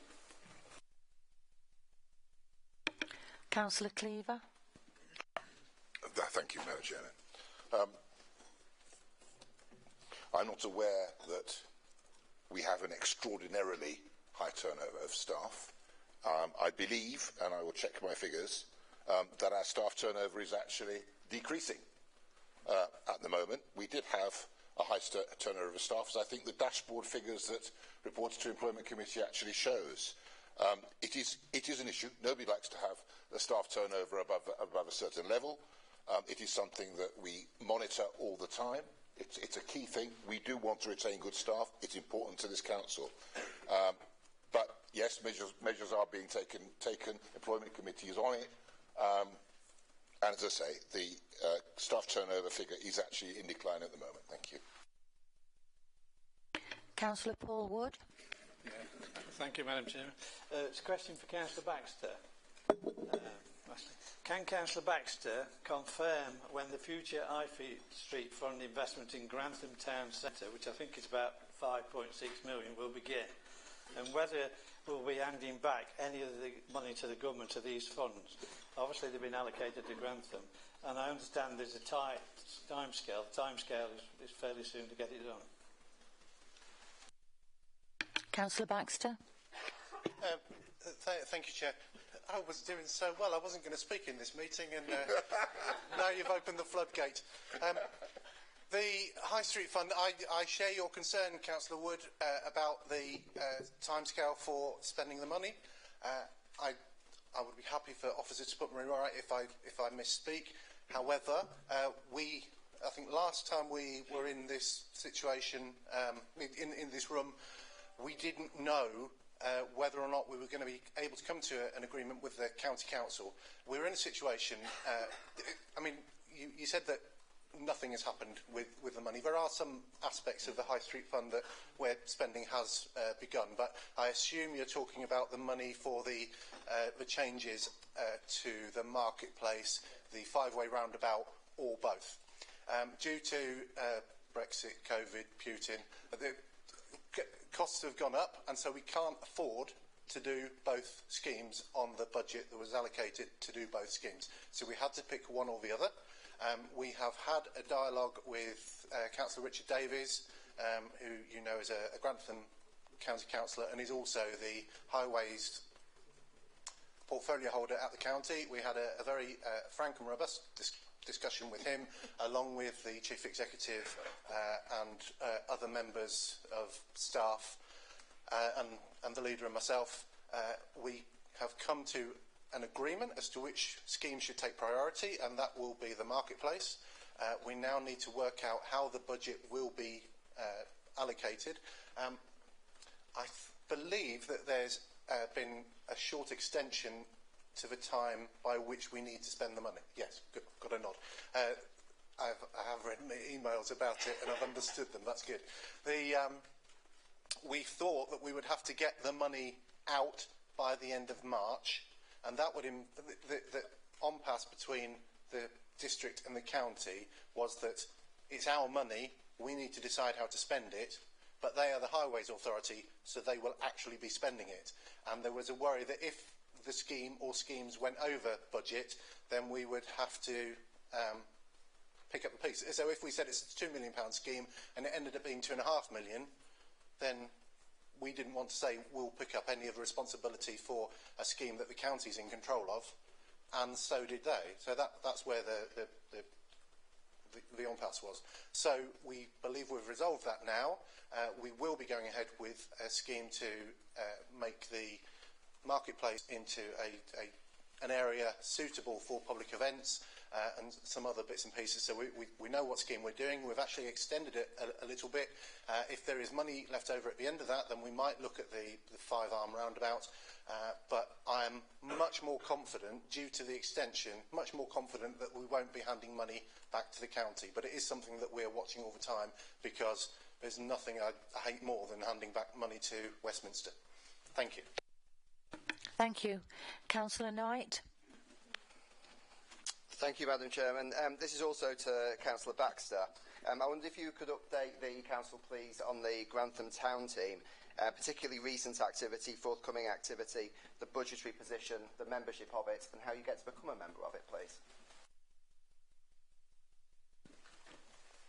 Thank you. I told you once I started it wouldn't stop. I share Councillor Knight's concern about the time team. But that's Tony Robinson, isn't it? The town team for Grantham, not to be confused with the town council for Grantham. This is something that was put into the bid for the future High Street funds and levelling up money, and it's to get people who know about Grantham to be involved in the decision-making process for Grantham. And as Councillor Knight knows, Madam Chairman, the transparency of the town team was an issue. So a decision was made prior to May the 5th about who should be on the town team, and we got as far as one meeting earlier in the year, and I think the best way to describe it is a false start. And as Councillor Robbins has helpfully pointed out, we've had some churn of staff within the relevant department.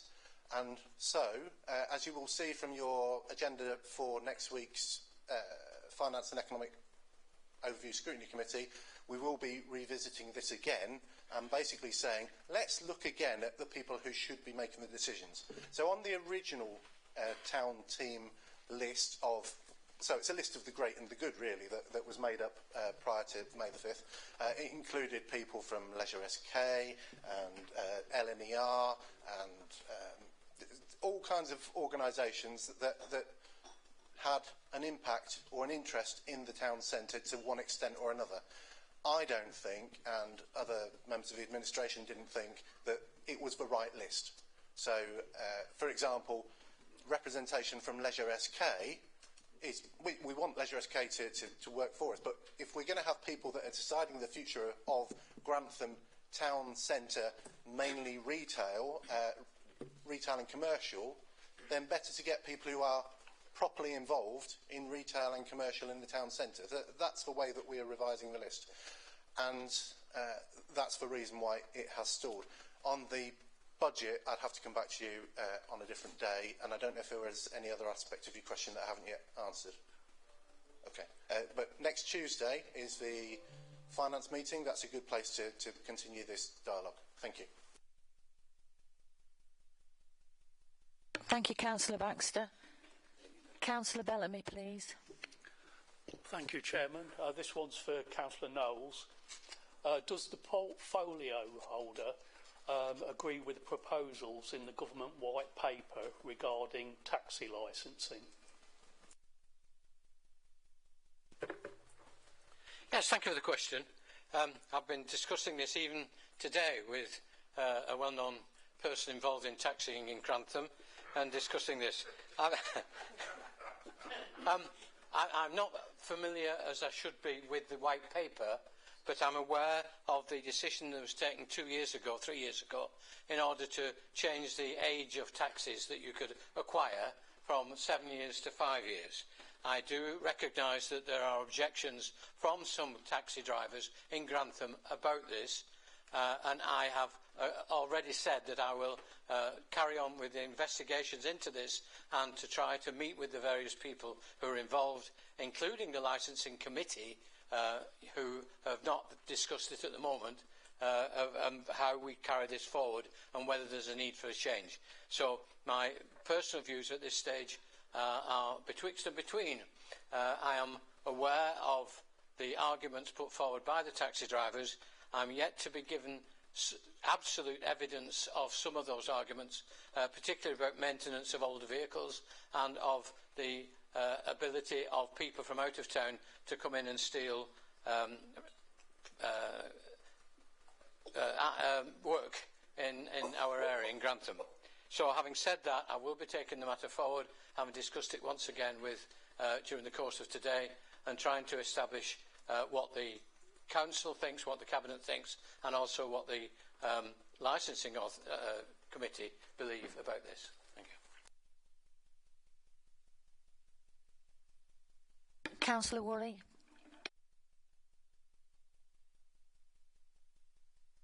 Sorry, Madam Chairman. It was a point of reference regarding Councillor Knowles. That might be as whatever, but the white paper is about the transfer of the licensing responsibilities, and I don't really feel that that's been answered. What's your view on the licensing, the change of implication for licensing? My knowledge of the white paper is not as good as it should be at this stage, and I will consult with it and come back to you or the third committee when I've had a chance to review it and consider it along with other people. Thank you, Councillor Knowles. Councillor Helen Crawford. Thank you, Madam Chairman. My question is to Councillor Rees-Baker. At a recent Bourne Town Council meeting, as the portfolio holder for the Environment commented that SKDC are looking to stop maintaining closed churchyards, even though they have an obligation to do so. How many churchyards does the District Council have to maintain, and why are they no longer wishing to do it? Thank you. Councillor Baker. I thank Councillor Crawford for the question. I should have corrected the record much earlier at Bolton Town Council. I misspoke at that point, speaking without my notes. That is not the correct statement or the position of SKDC, and I apologise for misleading both the Town Council and misrepresenting the District Council. Councillor Susan Sandal. Thank you, Madam Chairman. My question is to the Leader of the Council, Richard Cleaver. Why did the Internal Audit Company withdraw their services to SKDC? Thank you. Councillor Cleaver.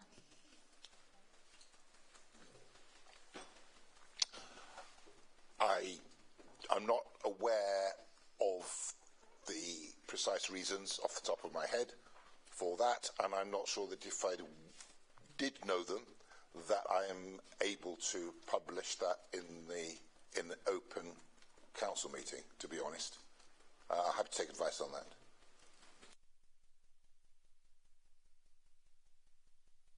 Councillor Baxter.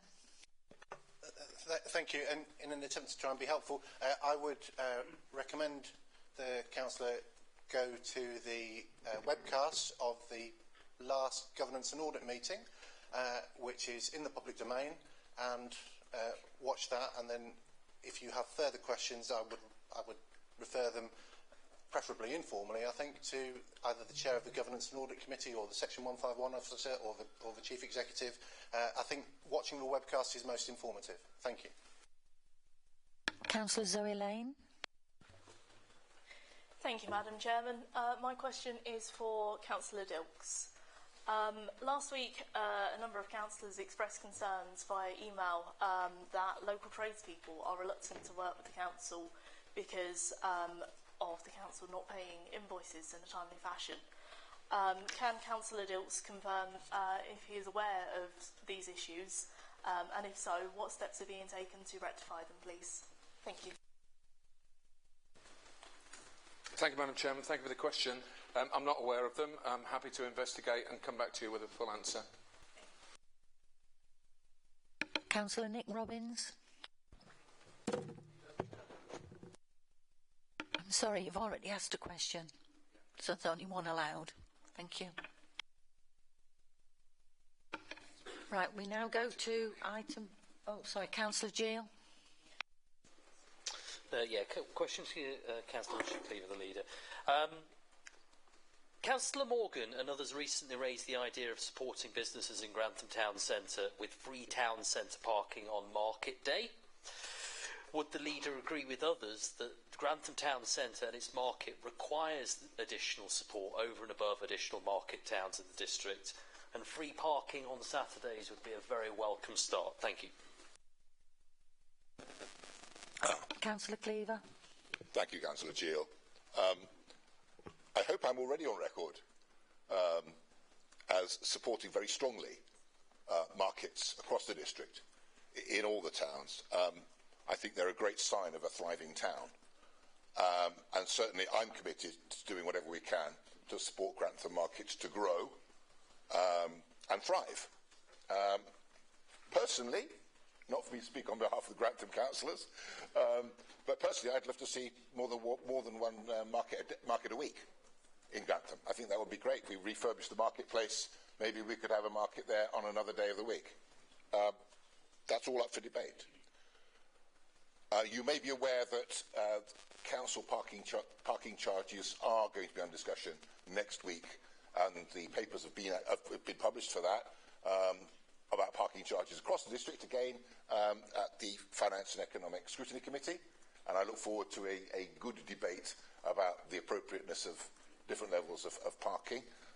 We certainly would support, you'll see in the papers there for that meeting, an hour's free parking in every council car park in Grantham. There is an issue, obviously, with offering free parking on an all-day basis, because it simply encourages people to sit there and park all day, and you don't get the throughput of people.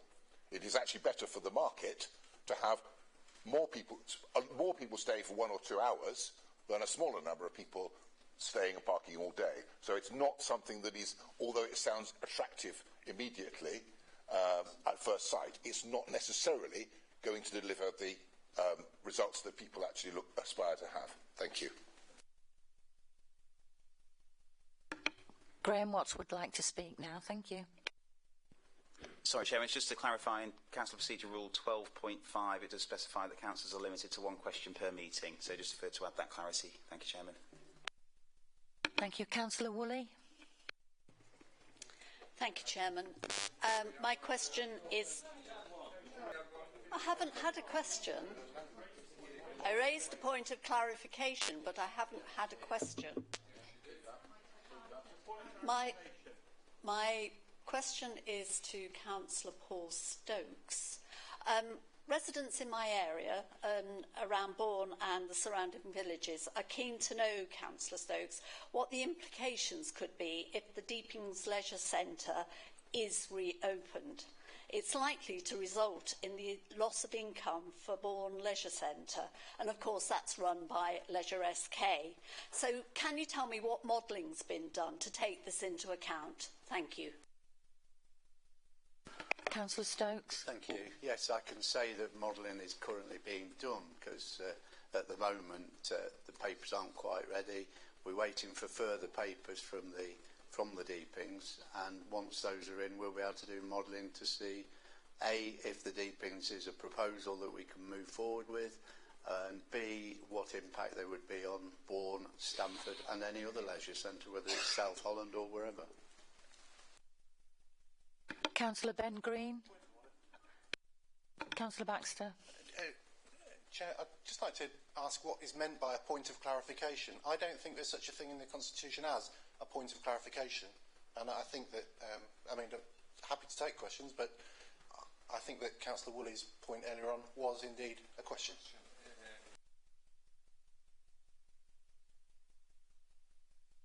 Okay. We'll bear that in mind. We'll move on, please. Councillor Ben Green. Thank you very much, Madam Chairman. My question's to Councillor Ashley Baxter. Will the Cabinet support you when you run to be leader of this council in January? Thank you. Councillor Baxter. How would I know how people are going to vote?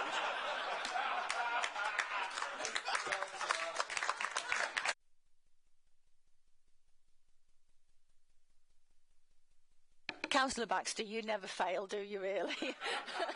Councillor Penny Robbins. Thank you, Chair. This one is for Councillor Baxter. I'd like to ask, why has SKDC not communicated to the wider audience the fact that it did not receive a penny of funding from the Levelling Up? Gedling were also in this position, but their message of disappointment spread over the East Midlands on TV. Is this administration so weak that it doesn't stand up for its interests of this council? Councillor Baxter. I'll refer Councillor Robbins to Councillor Cleaver's comment at the beginning of this meeting where he stated that we hadn't received any money from the Levelling Up fund, nor had any other council in Lincolnshire. I don't think that there's any secret about that. I'm sure that the information is in the public domain, and and I certainly don't agree with the last part of your comment that is any reflection on the administration or our officers or our team generally. Councillor Richard Cleaver. Sorry.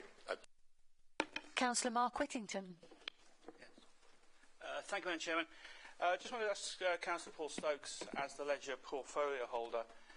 Councillor Stokes, originally at the beginning of this week on Monday, we were due to be having the joint meeting of the Finance and Leisure Committee to discuss the Deepings Leisure Centre, and I believe it got put back due to some legal advice that had been received to indicate that giving any money to a third-party organisation might actually be in contravention of the state subsidy legislation.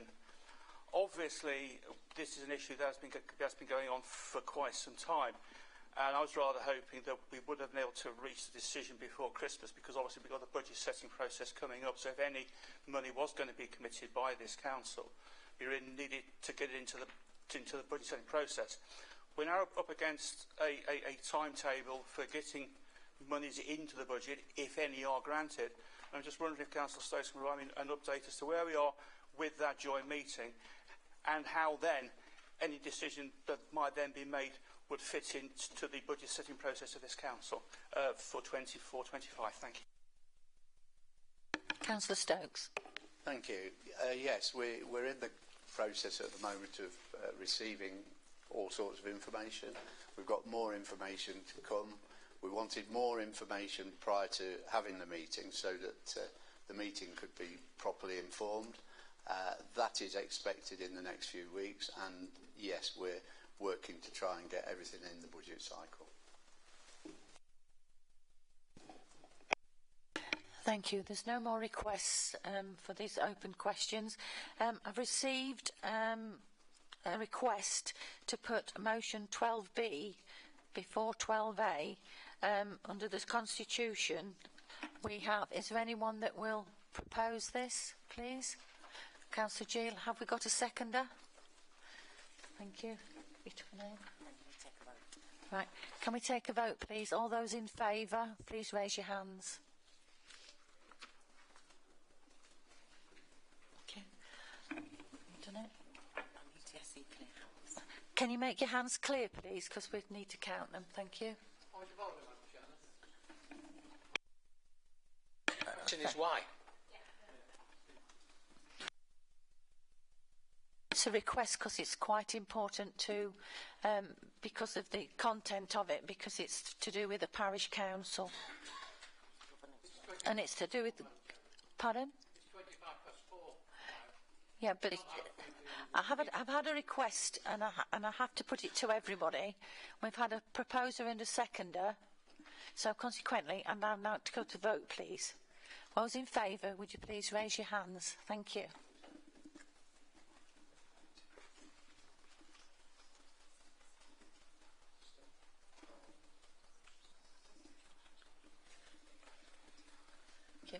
Those against, please.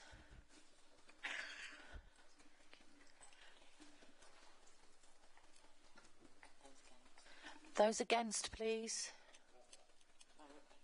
Any abstentions? Sorry. Okay, that motion is carried. We'll now go to 12B. Thank you. Where are we? 12B. Thank you very much. Thank you. Members will now move to a notice of motion submitted by Councillor Ben Green, whom I would like to call to present this motion. Councillor Ben Green. Thank you. Thank you very much, Madam Chairman. The parish of Little Ponton and Strawson is endowed with many remarkable things. Woodnook Valley, the Churchill Plantation, Little Ponton Hall with its snowdrops and aconites, the earthly remains of dambuster Richard Todd, 2 resplendent churches, and no fewer than 137 electors. Slivers of the East Coast Main Line, the River Witham, and the A1 all pass through its boundaries. Many of you likely spent a few minutes travelling through it on your way here today. But it lacks a parish council that meets regularly. As far as we can tell, the last meeting was at least 4 years ago. Realising that those 137 electors need and deserve representation at the lowest rung of government, and how time has ticked on, Councillor Bellamy and I wish to initiate a community governance review that will listen to and respect residents' views. Abolition, restoration of what went before, and even merger with its neighbour, Great Ponton, must all be on the table. And ultimately, we will accept what the people decide on the right way ahead. I look forward to your support and, all being well, with engaging with the working group that will supervise this process. Let's work towards a greater Ponton. Thank you. Thank you, Councillor Green. Have we got a seconder for this motion? Thank you, Councillor Bellamy. We'll now go to debate. Is anyone wishing to speak? Councillor Baxter. Oh, sorry. So, Councillor Bellamy, would you like to have a 2 penneth? Yes, As the seconder, yes, I would, thank you. The only thing I'd like to say in adding to that, I recently went to the Great Ponton Parish Council meeting, and they took a vote on this to sort of agree with it in principle, and it was a unanimous vote. So I pretty much believe that there will be cross-community support for this within the Little Ponton, Strawson and Great Ponton. So I hope Council will support this. Thank you. Councillor Knowles. Thank you, Chair. Thank you, Chair. I have no problem with the proposal at all, none whatsoever. I fail to see any reason why it took precedence over in order before 12A. There was no reason given, and I believe that if there was a reason to do this, it should have been brought up before the event, so arrangements could have been made if that was possible, if it was necessary. But it wasn't necessary. It's a matter that's taken 3 minutes, perhaps take another 5, and it wasn't in danger of being timed out. So I don't think it was something that we should have considered in order to bring it forward in the agenda. There was no good reason for it, and there was no need. So I have no problem with the proposal. I wish Little Ponton and anywhere else that I can't pronounce well in the future, and I will promise to drive through it very quickly so that I can see what is, because a drive-through apparently is quite sufficient. Thank you very much. Councillor Gill. Yeah, just to comment on that, and perhaps I should have introduced this when I proposed that was reordered. I did mention this in our leaders' meeting earlier on before, that a third party is looking in on this discussion. And so, whilst I do accept the point that there's probably enough time to go through this, it was actually a request made earlier that given a third party is looking into this, that a polite request was made of the leader at the leaders' discussion to do that. So, apologies for that. As I say, I think this is a fairly uncontroversial thing. I don't think we're going to time out. I think you're probably right on that. Prove me wrong, Phil, if you want to. But that's the background to that. Thank you. Councillor Cleaver. Thank you. Just a point of information, Madam Chairman. Richard Todd was not a dam buster. He was an actor. Thank you.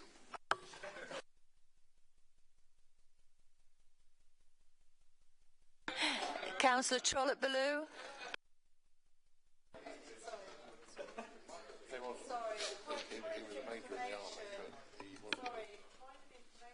Todd was an actor, but he was also a World War II veteran.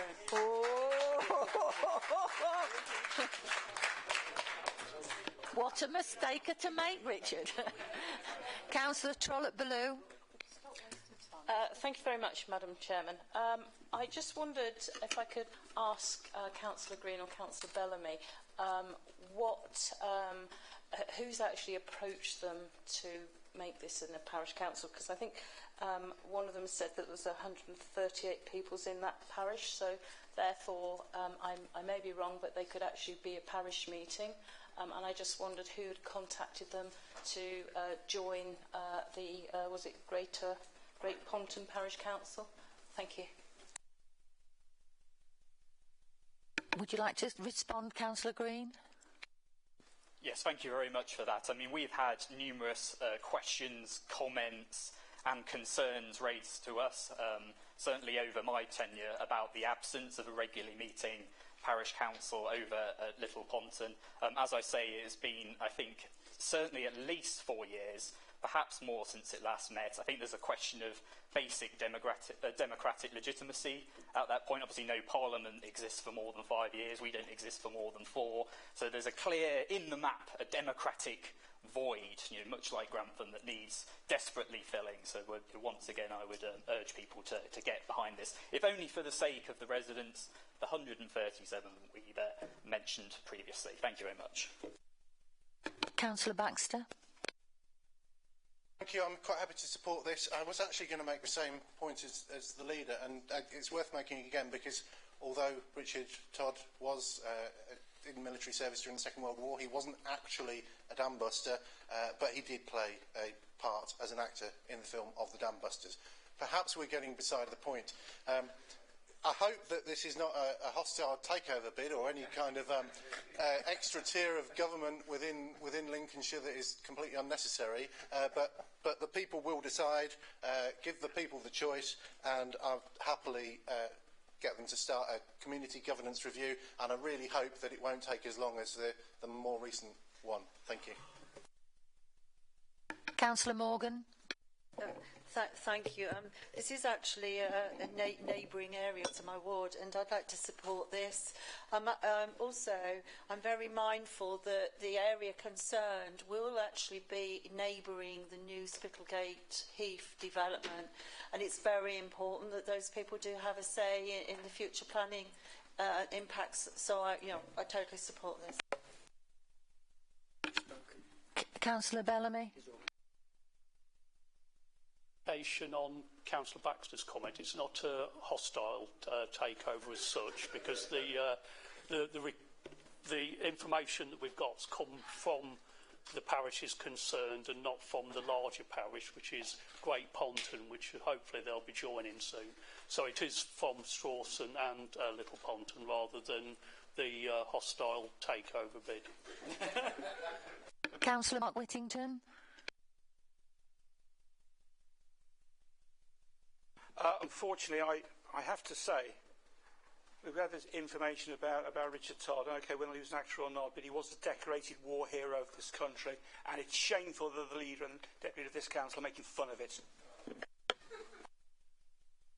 Excuse me, Mark. Thank you. That's quite sufficient. Thank you. Mark.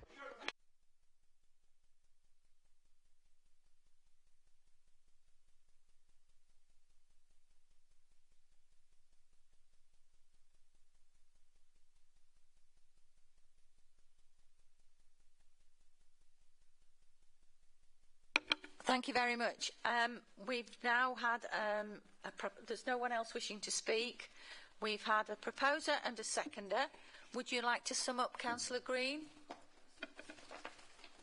I shan't detain us too longer. I think we should get on to the vote. I think we've obviously had a lively debate around this, which I didn't certainly expect. I would invite Councillor Knowles as well to take a merry stroll through the parish. It's glorious. Come and join us down there. Let's get on with it. Let's go to the vote. Thank you. Thank you. All those in favour of this motion, would you please raise your hands? Thank you. Is that unanimous? It is. Thank you. That's unanimous. That's carried. We'd now move on to the first motion, which is Councillor Steptoe's. If I can find it. I've lost it. Thank you very much, Madam Chair. I want to just reassure and emphasise to all sides of the chamber that this motion has got absolutely nothing to do with party politics. It's about fair and ethical taxation policies in an environment when our public finances are under absolutely relentless pressure. It's from the Fair Tax Foundation that is not party affiliated in any way, and this motion that I'm putting forward today is unashamedly a model motion from that foundation. Nearly two-thirds of the public believe that government and councils should consider a company's ethics and attitude towards taxation transparency when awarding public contracts. Tax is not a necessary evil, but the means to build public services that the vast majority of our population rely on. Many local authorities have already signed up to fair tax principles, and we should be doing the same in leading the way on ethical behaviour. This would lead to the accreditation of the Fair Tax Mark, demonstrating good tax conduct and following in the footsteps of a range of local authorities, social enterprises and private businesses. Tax responsibility goes hand in hand with social responsibility, especially during the current economic and social crisis that we are living through. In particular, we should be doing due diligence on companies that we award contracts to, and making sure that never again do we invest public money in such unsavoury countries as Qatar with their appalling human rights record. We should also be looking much closer to home. As one of many examples that I've unearthed, in 2019 SKDC entered a partnership with Burley House Preservation Trust, a charitable trust with all the associated tax perks that go with that, to purchase land in which is now known as St Martin's Park. It was made reference to earlier in today's meeting. SK apparently owns over 15 acres and the trust over 20 acres. The SK vision was to build business outlets, and Burley's vision was to build homes, including for retired people. I won't comment on the progress of that, that's utterly irrelevant. Bidwell's, a consultancy firm, was heavily involved in facilitating this partnership. A Bidwell's policy paper that I have seen and indeed have a copy of makes the following point, and I quote, "The landowners agree to cooperate to minimise the impact of tax where applicable." Now, I'm not suggesting for 1 second that anything illegal occurred here. I am well aware that there is a legal distinction between tax avoidance and tax evasion. However, legality and ethics often collide and are often contested. For example, it is perfectly legal for an 80-year-old to marry an 18-year-old, but it would certainly cause ethical debate amongst many people. To be polite, the area between tax avoidance and evasion is very grey and very murky. SK has also had funds offshore in the Channel Islands, an absolute haven for tax avoidance.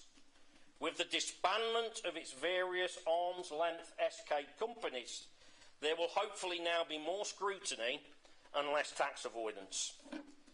In an age of austerity when many public services are crumbling, local authorities, officers and elected members should be lighting the way towards a more financially stable and ethical future. Following feedback from the Deputy Leader and the Chief Finance Officer, we have removed the part of the motion that we have been told would be nigh on possible for officers to discharge. This is not meant to create onerous work for officers, rather than reasonable due diligence where possible. So in conclusion, this is simply about reasonable due diligence, and in the spirit of cooperation, I ask for Council's support. Thank you. Thank you. Have we got a seconder for this motion?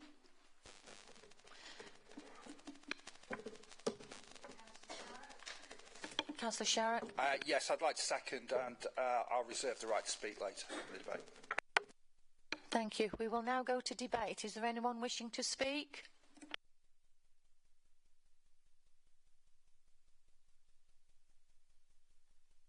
Councillor Morgan?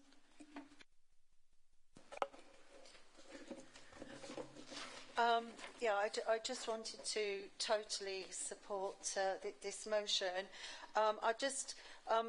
Without repeating pretty much everything Councillor Steptoe said, my only thought around it is how we actually implement this. It's obviously going to be quite a key consideration. I would imagine potentially work for the Governance and Audit Committee potentially, but to me one of the key aspects of this will be future transparency in any of our contractual arrangements where it is at all possible. And one of the things I think is quite difficult is that quite often contractual arrangements are done on pink papers for commercial reasons. So I would be interested to know how we will actually manage that. But the actual principle of this I completely support. Councillor Baxter? Thank you. I'm grateful for the motion. I was grateful for the sight of the motion some time ago, I think before the last full council meeting. I don't see anything objectionable in it. We are not trying to make a noose for our own neck or a rod for our own back in terms of changing our procedures and so on. We just want to be ethical and there are various things in there that don't just show us to be an ethical organisation.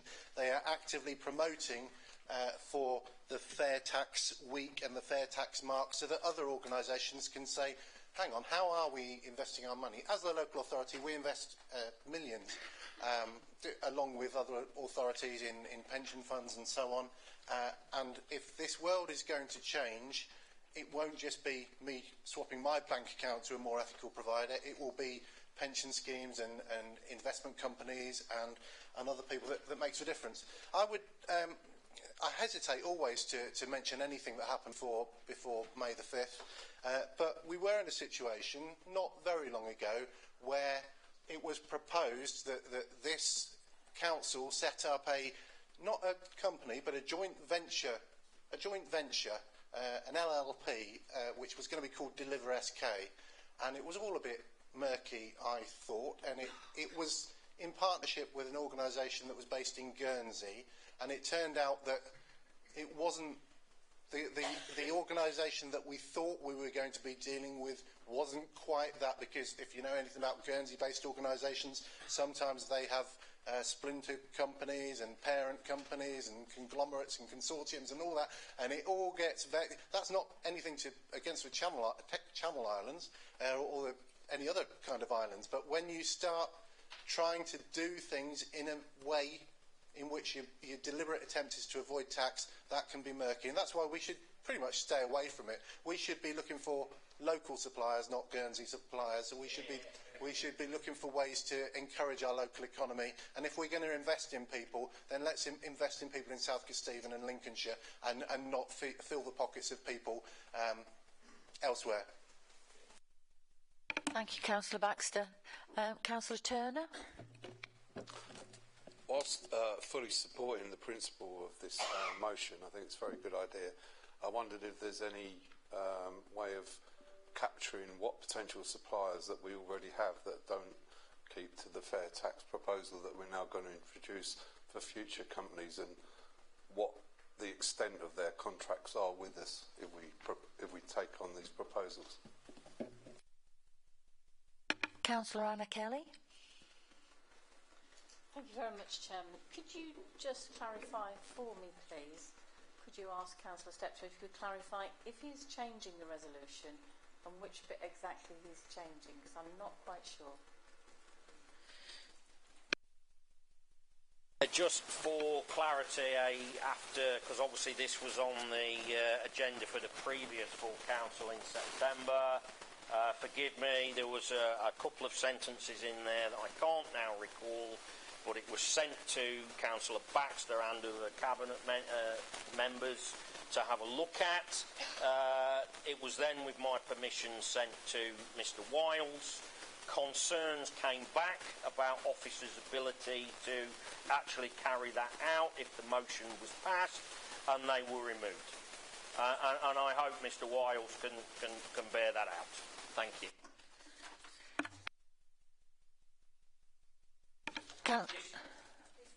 Sorry. This is absolutely, as it stands, what I'm asking for Council's approval for. Absolutely, yes. Yeah. Would you like to comment at all, Mr Wiles?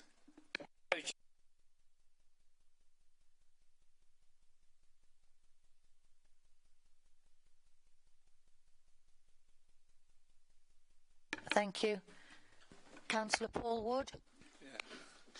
Thank you, Madam Chairman. Obviously, I'm all for supporting local businesses, local enterprises, where we can.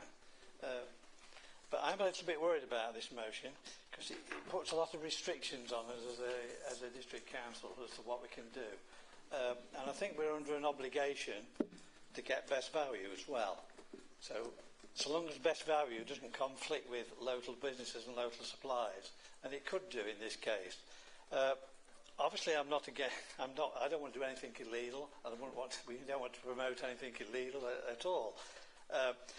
But where we can get best returns on our money outside of our local area, I don't see anything wrong with that. And I think we've got to be a little bit careful that we don't put too many restrictions well, I suppose really on Richard Wiles, our finance officer, really.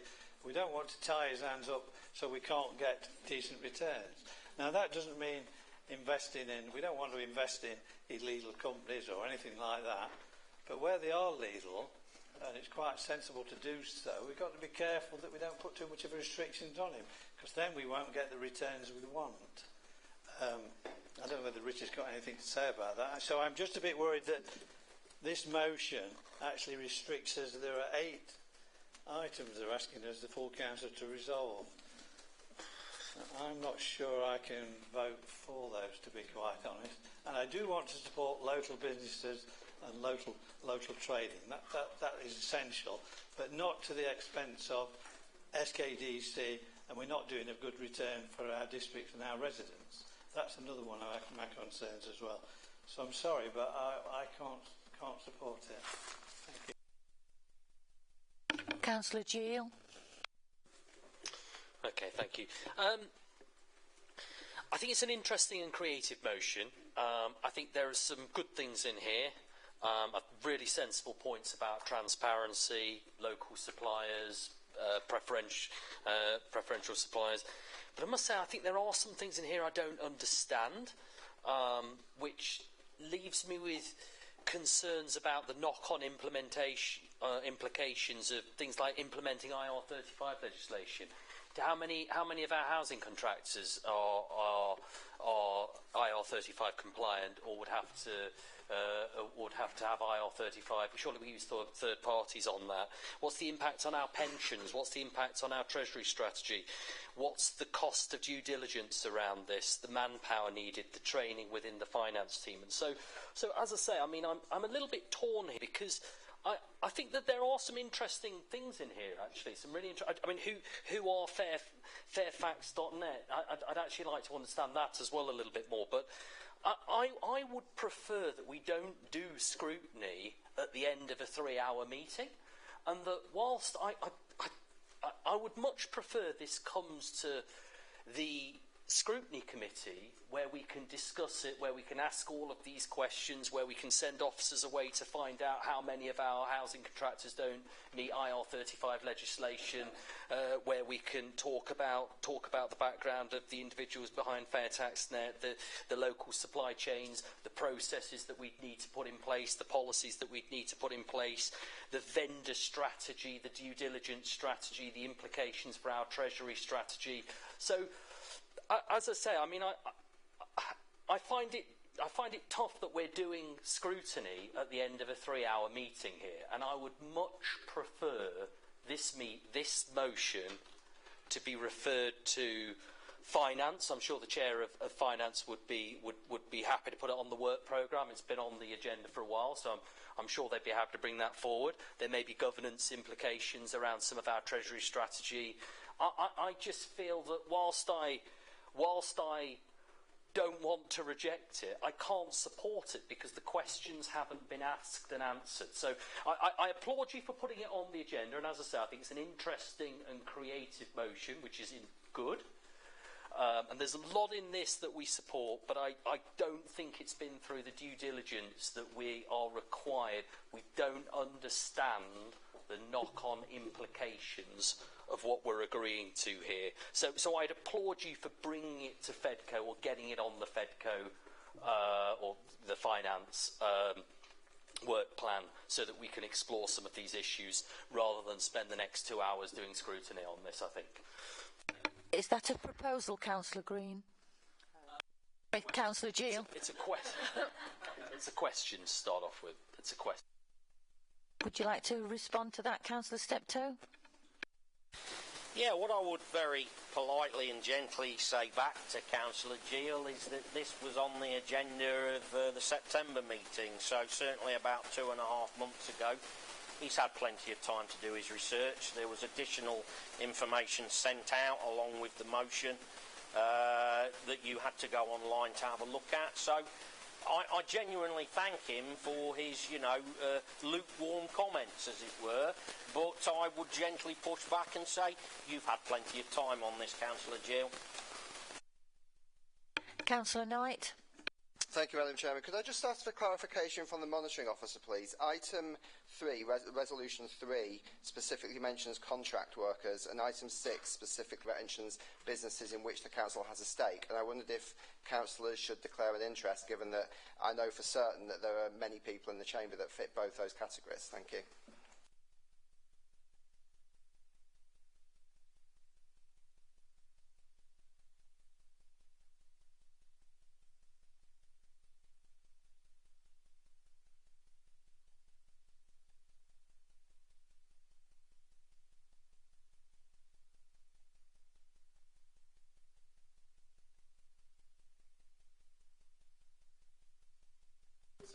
Chairman, thank you.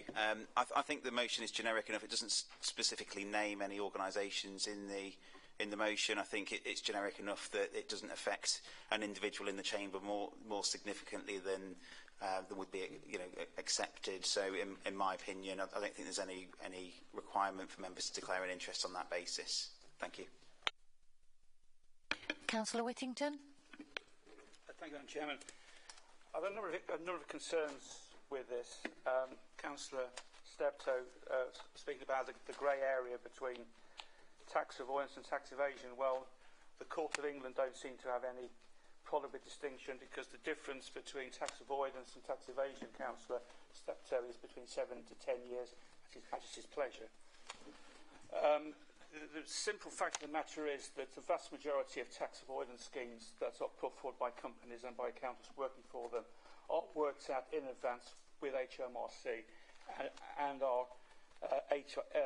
HMRC approved schemes. A number of issues on some of the resolutions. First of all, Resolution 3, to ensure IR35 is implemented robustly and contractor workers pay a fair share of employment taxes. As anybody who's worked under IR35, and I have, the fact is that it is the responsibility of the contractor to pay their taxes. It is not the responsibility of the person they're contracting with to tell them to pay their taxes. It is their legal responsibility to do that, not the legal responsibility of the organisation that employs the contractors. Number 5, undertake due diligence where possible to ensure that all new suppliers are transparent. Declarations on ownership, concerning profit and loss. Madam Chairman, all one has to do is to look at the Companies House website, where you will see all this information on any company incorporated under the laws of England and Wales. So it's there. I don't think there's any further. And I'd be very, very surprised if currently our Finance Department don't undertake that due diligence when the information is so readily available. We also potentially are running into a slight issue when we start talking about some of the other transactions with this council is involved in, and that's around the Treasury and the pensions. Now, obviously, for instance, let's just take the pensions, the pensions of our staff. South Kesteven District Council is a member of the wider Lincolnshire public sector pensions pot. Now, that's got a total value across the county of about £2.2 billion. That is then subsequently part of a much larger pensions pool called the Borders to Coast Pensions Partnership, which covers a lot of councils in the north of England and down the east coast. And they've got a combined asset value of over £46 billion. So you can actually start to see here where we're starting to get quite a bit of dilution of financial transactions that this council's involved in, becoming diluted the further and further you go up the scale. At the Borders to Coast pension level, that money is then invested in a whole variety of different schemes and funds, whether that's UK equities or overseas equities or the bond market or whatever. The reality is that once that money leaves here, leaves SKDC, and goes all the way through the system, the actual oversight of this council really much isn't going to apply. So the natural indication of this is that at some point, because we would have to have total transparency over that money, we would have to withdraw from this very, very good scheme and then try to invest our very, very small pension pot to get a good return for our employees, both past, present and into the future. This is just one, and again, around Treasury investments, similar thing happens when we're using companies to invest for us. I'm afraid the intention behind this is good, but there are far too many technicalities, and these are very, very real technicalities of the real world of finance, the real world of pensions, the very, very real world of Treasury investments. This hasn't been thought through. I'm afraid I cannot support it for those reasons, because I'm afraid financially it doesn't make sense. Thank you. Well, there's no other speakers. We will now go to the vote. Oh, Penny Mills. Yes, I'm a little confused. I mean, this administration set up more scrutiny committees, and yet here we are going all out to avoid using them. I just wonder why. And these are issues which deserve scrutiny.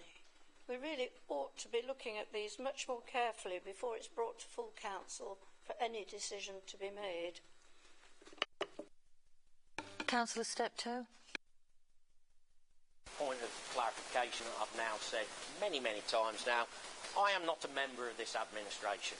Thank you.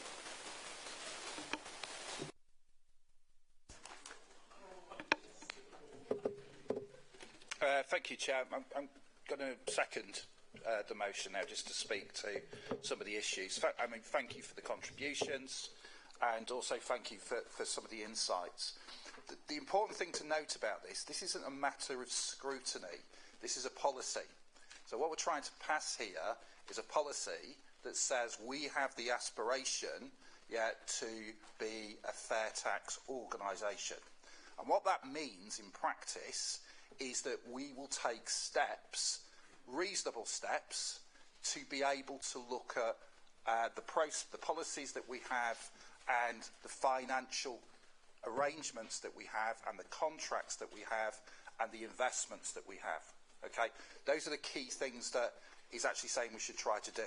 Okay, and we should do that anyway. Okay, we should do that anyway. So that's all that we're saying in relation to that. The important thing around this is please don't let the perfect be the enemy of the good. Okay, this is something that we will go through and we'll learn through that process about what is possible and what isn't possible. But we should be asking those questions.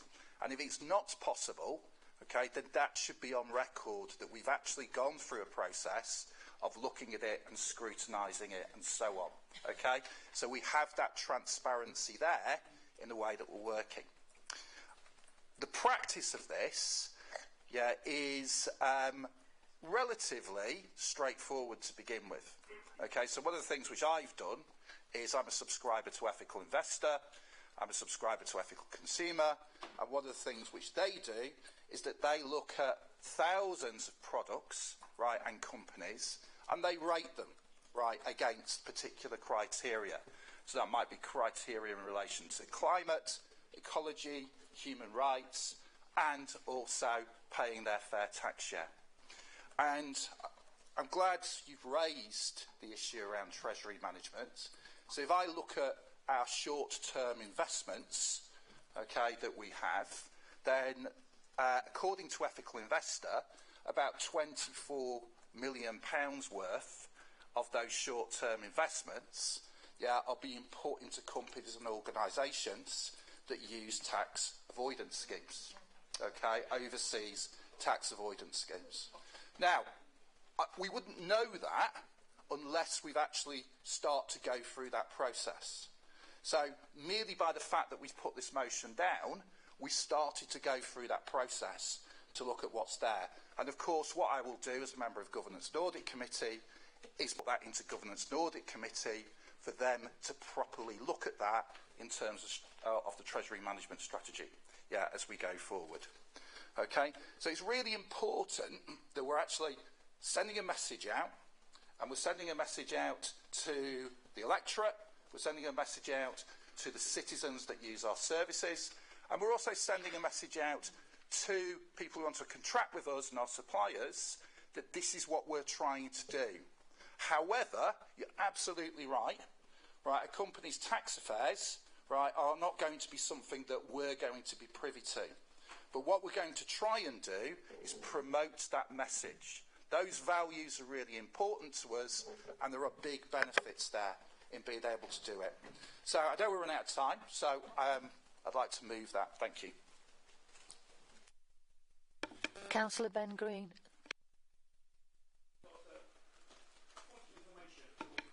Okay then, Councillor Whittington. Councillor Shaw referred to the fact that £24 million of our treasury management are in companies that use tax avoidance schemes. I would reiterate the fact that tax avoidance in this country is legal. And so it is a legal activity that these companies are undertaking.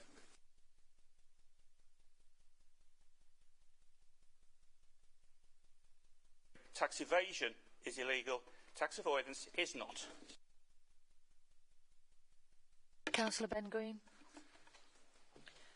Thank you very much, Madam Chairman. Just a quick point of information. In May, Labour installed Councillor Richard Cleaver as leader. I'm sure that Ashley is looking forward to Labour's support in January as well. Thank you.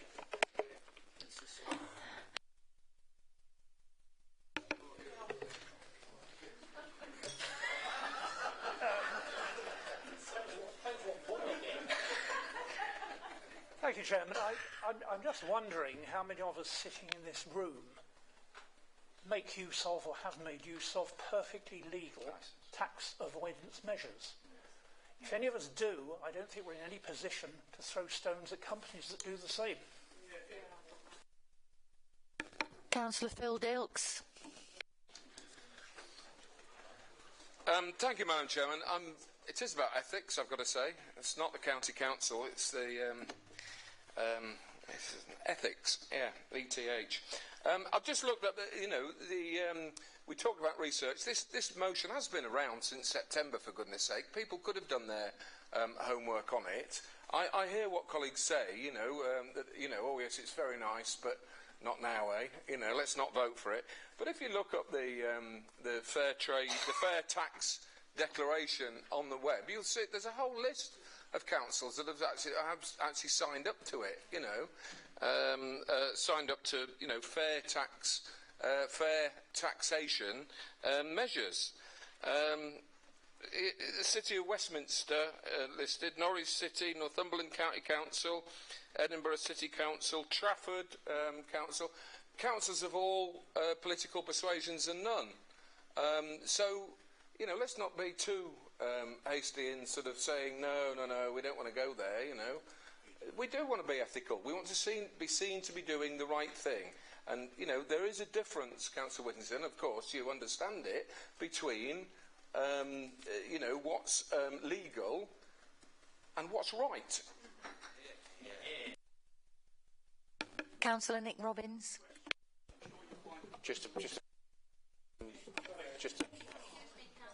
Councillor Whittington. Councillor Nick Robbins, please. Just a point of information, Madam Chairman, we have gone over the 3-hour mark. We require a vote to carry on. Thank you, Chairman. Because you had a 25 minutes break, then the 3 hours is 5:25 that we'd be finishing. Sorry, Councillor Robbins. I've had the same question from the Chairman and the Vice Chairman too. But yeah, the 3 hours is at 5:25 when we'd have to then vote for an extension if you want to continue. Thank you. Councillor Gill. Fairtax.net is registered as a registrar that's got offices in low tax locations. So we don't know who we're dealing with here. So yeah, Fairtax.net. I mean, again, I think you were unfair there saying that we want to say not now. What we're saying is putting it through the correct channels, and the correct channels of this council is to put it through scrutiny, so that we can either come up with our own policy or our own agreements. If you scratch the surface of these things, they beg questions that I don't think we should answer after 3 hours of scrutiny and 2 pieces of cake because of the housing thing. So thank you. Thank you, Councillor Gill. Would you like to sum up, Councillor Steptoe? Yeah, thank you, Madam Chair. Just really, really quickly, because Councillor Shorrock covered it really, and I thank Councillor Dilks for what he's just said. Yeah, and just, you know, for absolute clarification, the whole thrust of my speech, or a large part of it, was making the distinction between tax avoidance and tax evasion. I do understand the distinction, with the greatest of respect, but this is about ethics, and as I also tried to make clear, one person's ethics is very different to another's. We live in a democracy. Okay, so just to recap really quickly, Councillor Shorrock used the word that we are looking to take reasonable steps. I absolutely want to emphasise that. This is not supposed to be greatly onerous on officers. I'm not naive, you know, any motion like this is going to create some work, but it wasn't meant to create, pardon the expression, a shed load of work for any officers. And I repeat, this went to the Chief Finance Officer in September, and he said he was perfectly happy for this to appear as a motion today. So simple as that. I move. Thank you. We will now go to the vote. All those in favour, please raise your hands.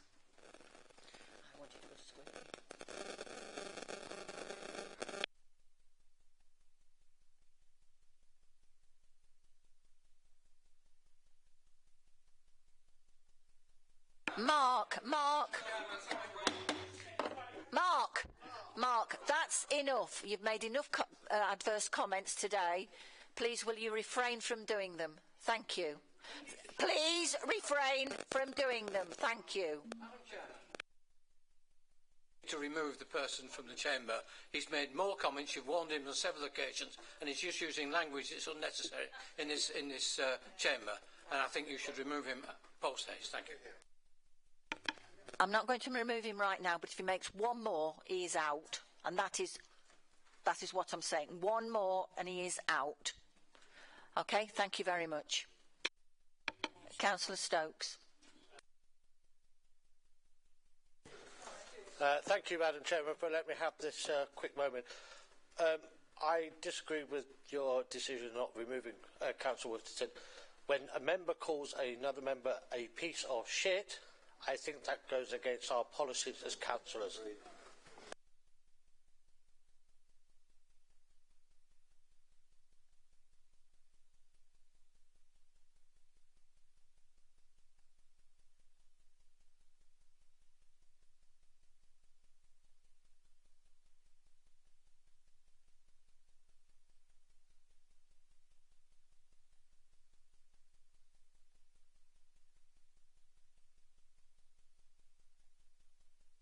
Thank you very much, ladies and gentlemen. Thank you very much.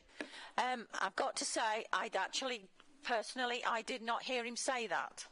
Right? I didn't hear him say it. If I'd heard him say it, he would be out the chamber. So I've made a decision that he stays, but if he makes one more comment, he is out. And I will go so far as to say, when I hold my next meeting, if he does things like this, he won't get a second chance. He will be out.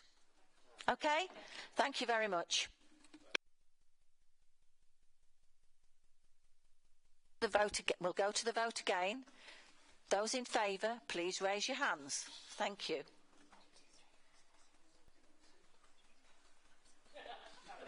Thank you.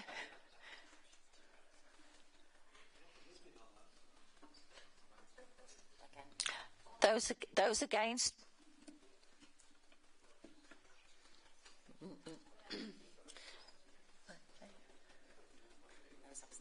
Those abstaining. Thank you. The motion is carried. Thank you very much. We'll now move on.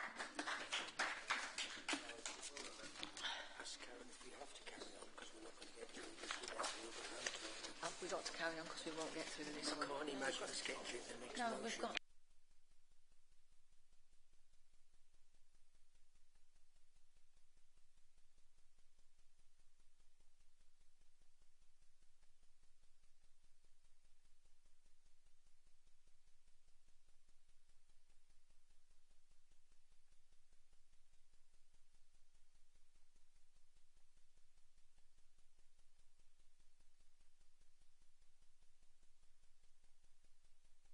Thank you, ladies and gentlemen. Right, we're now on to 12C, Councillor Vanessa Smith's motion.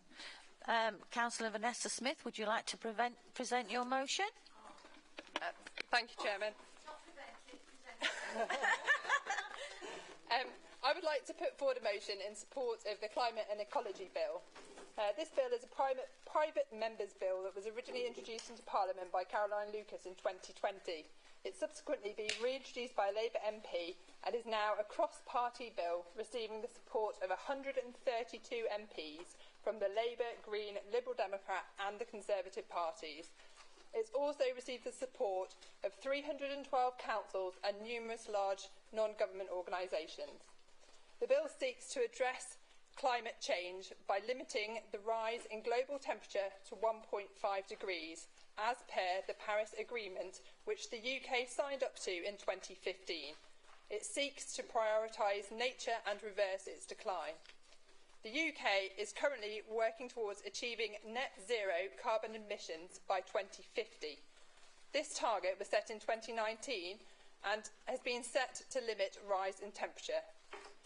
The target of 1.5 degrees is important because it is this temperature rise that potentially irreversible effects on climate change and catastrophic changes will be seen.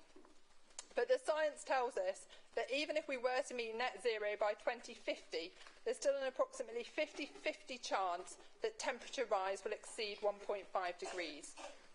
And not only might this net zero be inadequate, but the government's own scientific advisors on climate change, the Climate Change Committee, have published a report this year stating that we are no longer on track to meet this and that there is a lack of urgency in reducing emissions and timelines are slipping. The UK signed up to the Paris Agreement in 2015. The agreed goal was to limit global warming by 1.5 degrees. It is unlikely that this will be achieved under current plans. This is why the Climate and Ecology Bill is calling on the government to do more. It would like the UK to do more to reduce greenhouse gas emissions to give us the best chance of meeting the UK's Paris Agreement obligations. The bill has been written by numerous climate scientists and unlike current targets in the UK, it takes account of the entire carbon footprint, including those from imports and overseas. At the moment, this is being ignored, but currently accounts for around 40% of the country's carbon footprint. The bill would also take greater account of other greenhouse gases, not just carbon dioxide. And with regard to nature, protecting this is intertwined with limiting the global temperature rise to 1.5 degrees. In order to keep temperatures under 1.5 degrees, we must protect the environment, peatlands, woodlands, wetlands, rivers and soils. The Environment Act of 2021 called for a halt in the decline in the most abundant species by 2030. But as the UK is one of the most nature-depleted countries in the world, scientists are calling for more ambitious targets. The bill seeks to not just halt, but reverse the decline in nature. So why am I calling for SKDC to support this? This council has already acknowledged the problems of climate change and has declared a climate emergency in 2019. We have already heard that it's what our young people are most concerned about. Our district can develop its own climate strategy, but with the best will in the world, it will not have sufficient impact in isolation. A plan for climate action is required nationally and internationally. The UK has shown itself to be world-leading in terms of setting direction for climate action, and the science is now showing us that more needs to be done. If these targets are not met, our district could face serious consequences in terms of flooding with loss of homes and arable land that will be cost to businesses and the economy. The council has already shown itself to take environmental matters seriously. We heard about battery recycling only a few months ago, and we must call on central government to do everything in its power to meet with the climate change targets that it's already agreed. So, in my view, this is not something that's 30 seconds, Vanessa. Controversial. It's already got already has parliamentary cross-party support. It's been backed by numerous county and district councils. Passing this motion that I have put forward is not going to cost the council anything. The science is well established. It's already been debated. It's literally just going to be putting pressure on the government to meet the commitments that it's already made. Thank you. Thank you. Have we got a seconder? Yes, Madam Chair. Councillor Baxter. May I make the following suggestion that we reduce the time of speeches down to 2 minutes for the remainder of the meeting?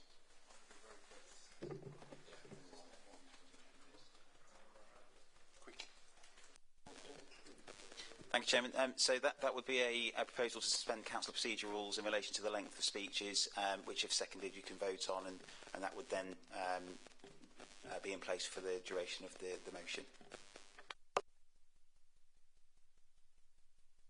All those in favour, please raise your hands to go to 2 minutes.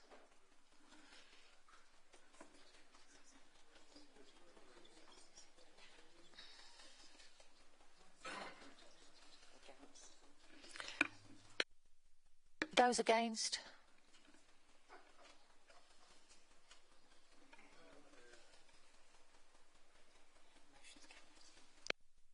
The motion's carried. Thank you. Councillor Trotter, you're now down to 2 minutes.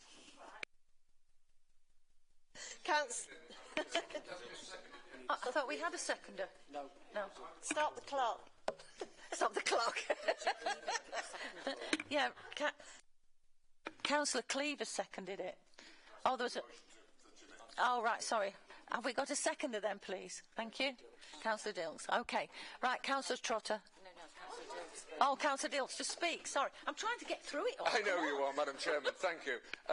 I'll be very brief and to say I'll be very happy to formally second this motion. I congratulate Councillor Vanessa Smith in bringing it to the council. We are a climate change council. Let's, put our money where our mouth is, if I could put it that way, and I know this isn't costing us anything, but it would be subject to, if Councillor Smith, and we spoke about it earlier, in the paragraph 3, or bullet point 3, write to Gareth Davis, can I suggest that we write to all three, that it should read that we write to all three of our MPs that represent South Kesteven. Thank you, Councillor Dilks. Now we will move on. Councillor Trotter, and the clock has stopped and it'll start now. Thank you, Madam Chairman. Councillor Smith, I've read with interest your motion. I know that all of us within the Chamber and the residents we represent are concerned about climate change, together with the other environmental concerns you have raised. I feel this motion has come to South Kesteven District Council, but question if any research or investigation is being carried out locally, as opposed to data and information being generated nationally. But I feel it is not tailored to our county or district. I would be grateful if you and others would lend an ear to what our farmers, landowners and government are doing to protect and enhance the countryside and its wildlife in South Kesteven before councillors vote for the Green Party motion in its entirety. As the ward councillor for Linquest, representing the largest rural area in South Kesteven, I've gone out and spoken to our local farmers at length, one of which manages a farm of over 16,000 acres of land, and it was quite clear from the offset as to what our British farmers are doing to protect the environment and within Lincolnshire. The industry represents a significant sector of Lincolnshire economy, agriculture-related businesses employing over 75,000 people in the county. The land sector is key for reaching a climate-neutral economy. It can be cycled through the atmosphere, through plants and animals and through soil. 30 seconds. This is the important bit. Regarding the Climate and Ecology Bill that you refer to, this bill has lapsed as it was introduced in the previous parliamentary session, which has now ended. Therefore, Councillor Smith, you are completely incorrect to say that such a bill is current before the Houses of Commons. I'll miss out the national points because I haven't got time. Tree planting, additional 20 million national funding has been given for the woodlands, tree planting and timber industry. Can you reach the end now, please, Councillor Trotter? 57 local authorities have been awarded a share of the 10 million, and as one of the local authorities selected is Lincolnshire County Council. Thank you, Sarah. Thank you. Bless you. Thank you. Sorry about that. You did really, really well there. Councillor Jane Wood.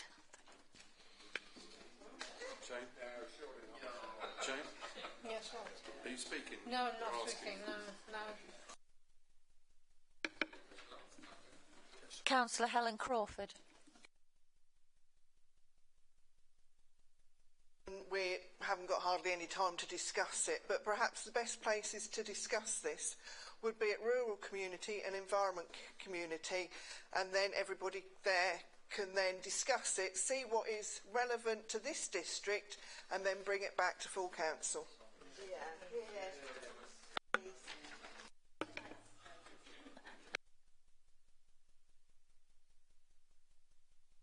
Was that a proposal, Councillor Crawford? Yes, ma'am. And Councillor Sandler seconded it. Okay, thank you. Councillor Sue Woolley. Thank you, Chairman. I really want... Councillor Baxter. Hang on. If an amendment has been proposed, it's usual practice for the proposer to put it in writing and deliver it to you. I believe that's what the Constitution says. It's no procedural motion. Move to vote. Madam Chairman.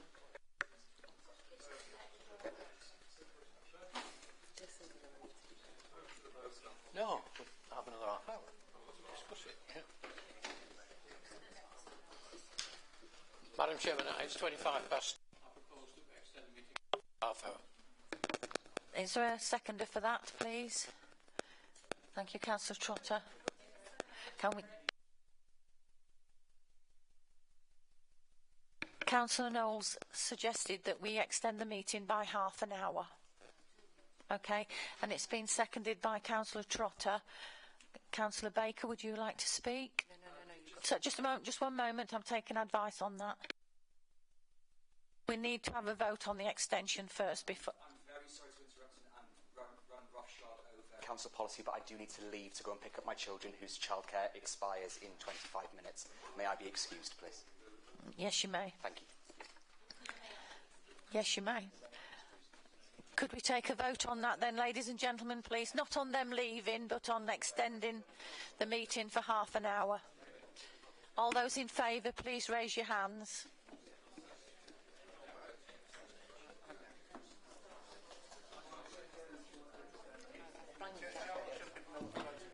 Too much speaking in between. Can we please raise your hands if you wish to extend this meeting by half an hour to get this business over with?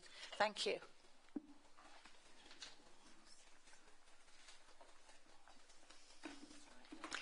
Those against?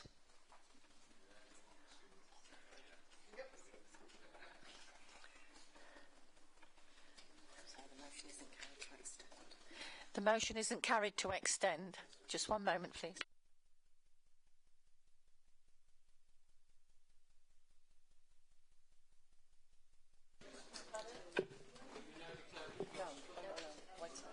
Just one moment. Graham's going to clarify our position. Thank you. Thank you, Chairman. One meeting, please. Thank you, Chairman. So the proposal to extend time has not been supported, so we need to deal with the motion that's on the table at the moment. So if the Chairman feels that that sufficient debate has been held on the motion, the vote can still be taken. However, if we're at a point where there's further debate that's required on the motion, then effectively a vote can be taken to defer this particular debate to the next meeting of full council. Having said that, prior to the discussion of extending the time, a procedural motion was put forward that's been proposed and seconded to effectively refer this item to the relevant Overview and Scrutiny Committee to see whether there's any relevant items within the motion to South Kesteven District Council. Because it's a procedural motion, that motion can be taken and the vote held on that motion. So, Chairman, I would propose that we take a vote on that procedural motion and then see what the outcome of that is before deciding what to do next with this particular motion. So just to be clear, a procedural motion has been moved and seconded to defer this item or refer this item to the relevant Overview and Scrutiny Committee. So that is what members are being asked to vote on.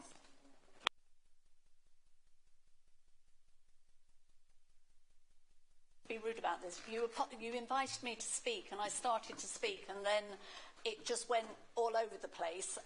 Do you wish me to sit down now, or do you wish... Because I hadn't finished. No, I'm sorry, Sue. As far as I'm aware, I didn't invite you to speak because your name's never come up. You did. Well, can you just sit down then, Sue, please, and let's... Oh! Councillor Smith. I promise I'll be good, God. I promise I'll be good.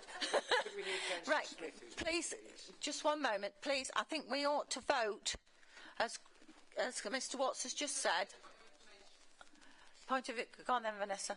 Yeah, it's just with regards to the bill. There were 132 cross-party MPs who have supported it, and you're quite right in saying that it has lapsed from the current parliamentary term, but it's going to be reintroduced in January with no change in the wording as a private member's bill. So it is going to be back sort of on the table as a bill. Okay?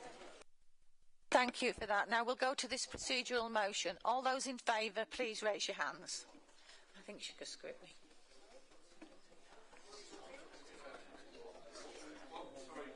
Again? Sure.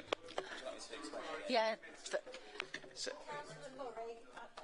For Councillor Murray, Graham will repeat it. Oh, he's changed his mind now. Are you happy to? Okay, thank you.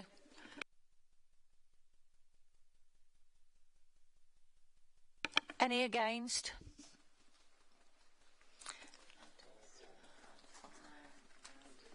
Any abstentions? Thank you. Motion carried. Just confirm with Graham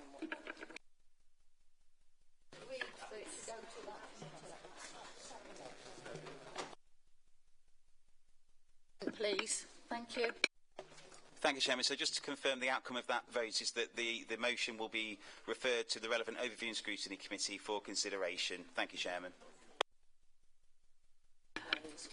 Right, ladies and gentlemen, what a meeting. Blooming heck, I tell you.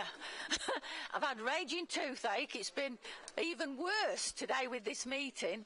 But once again, thank you all for coming. And I look forward to seeing you the next time. And please, can you make it easy for me next time? God bless you all. Travel safe, everyone. Thank you. Bye.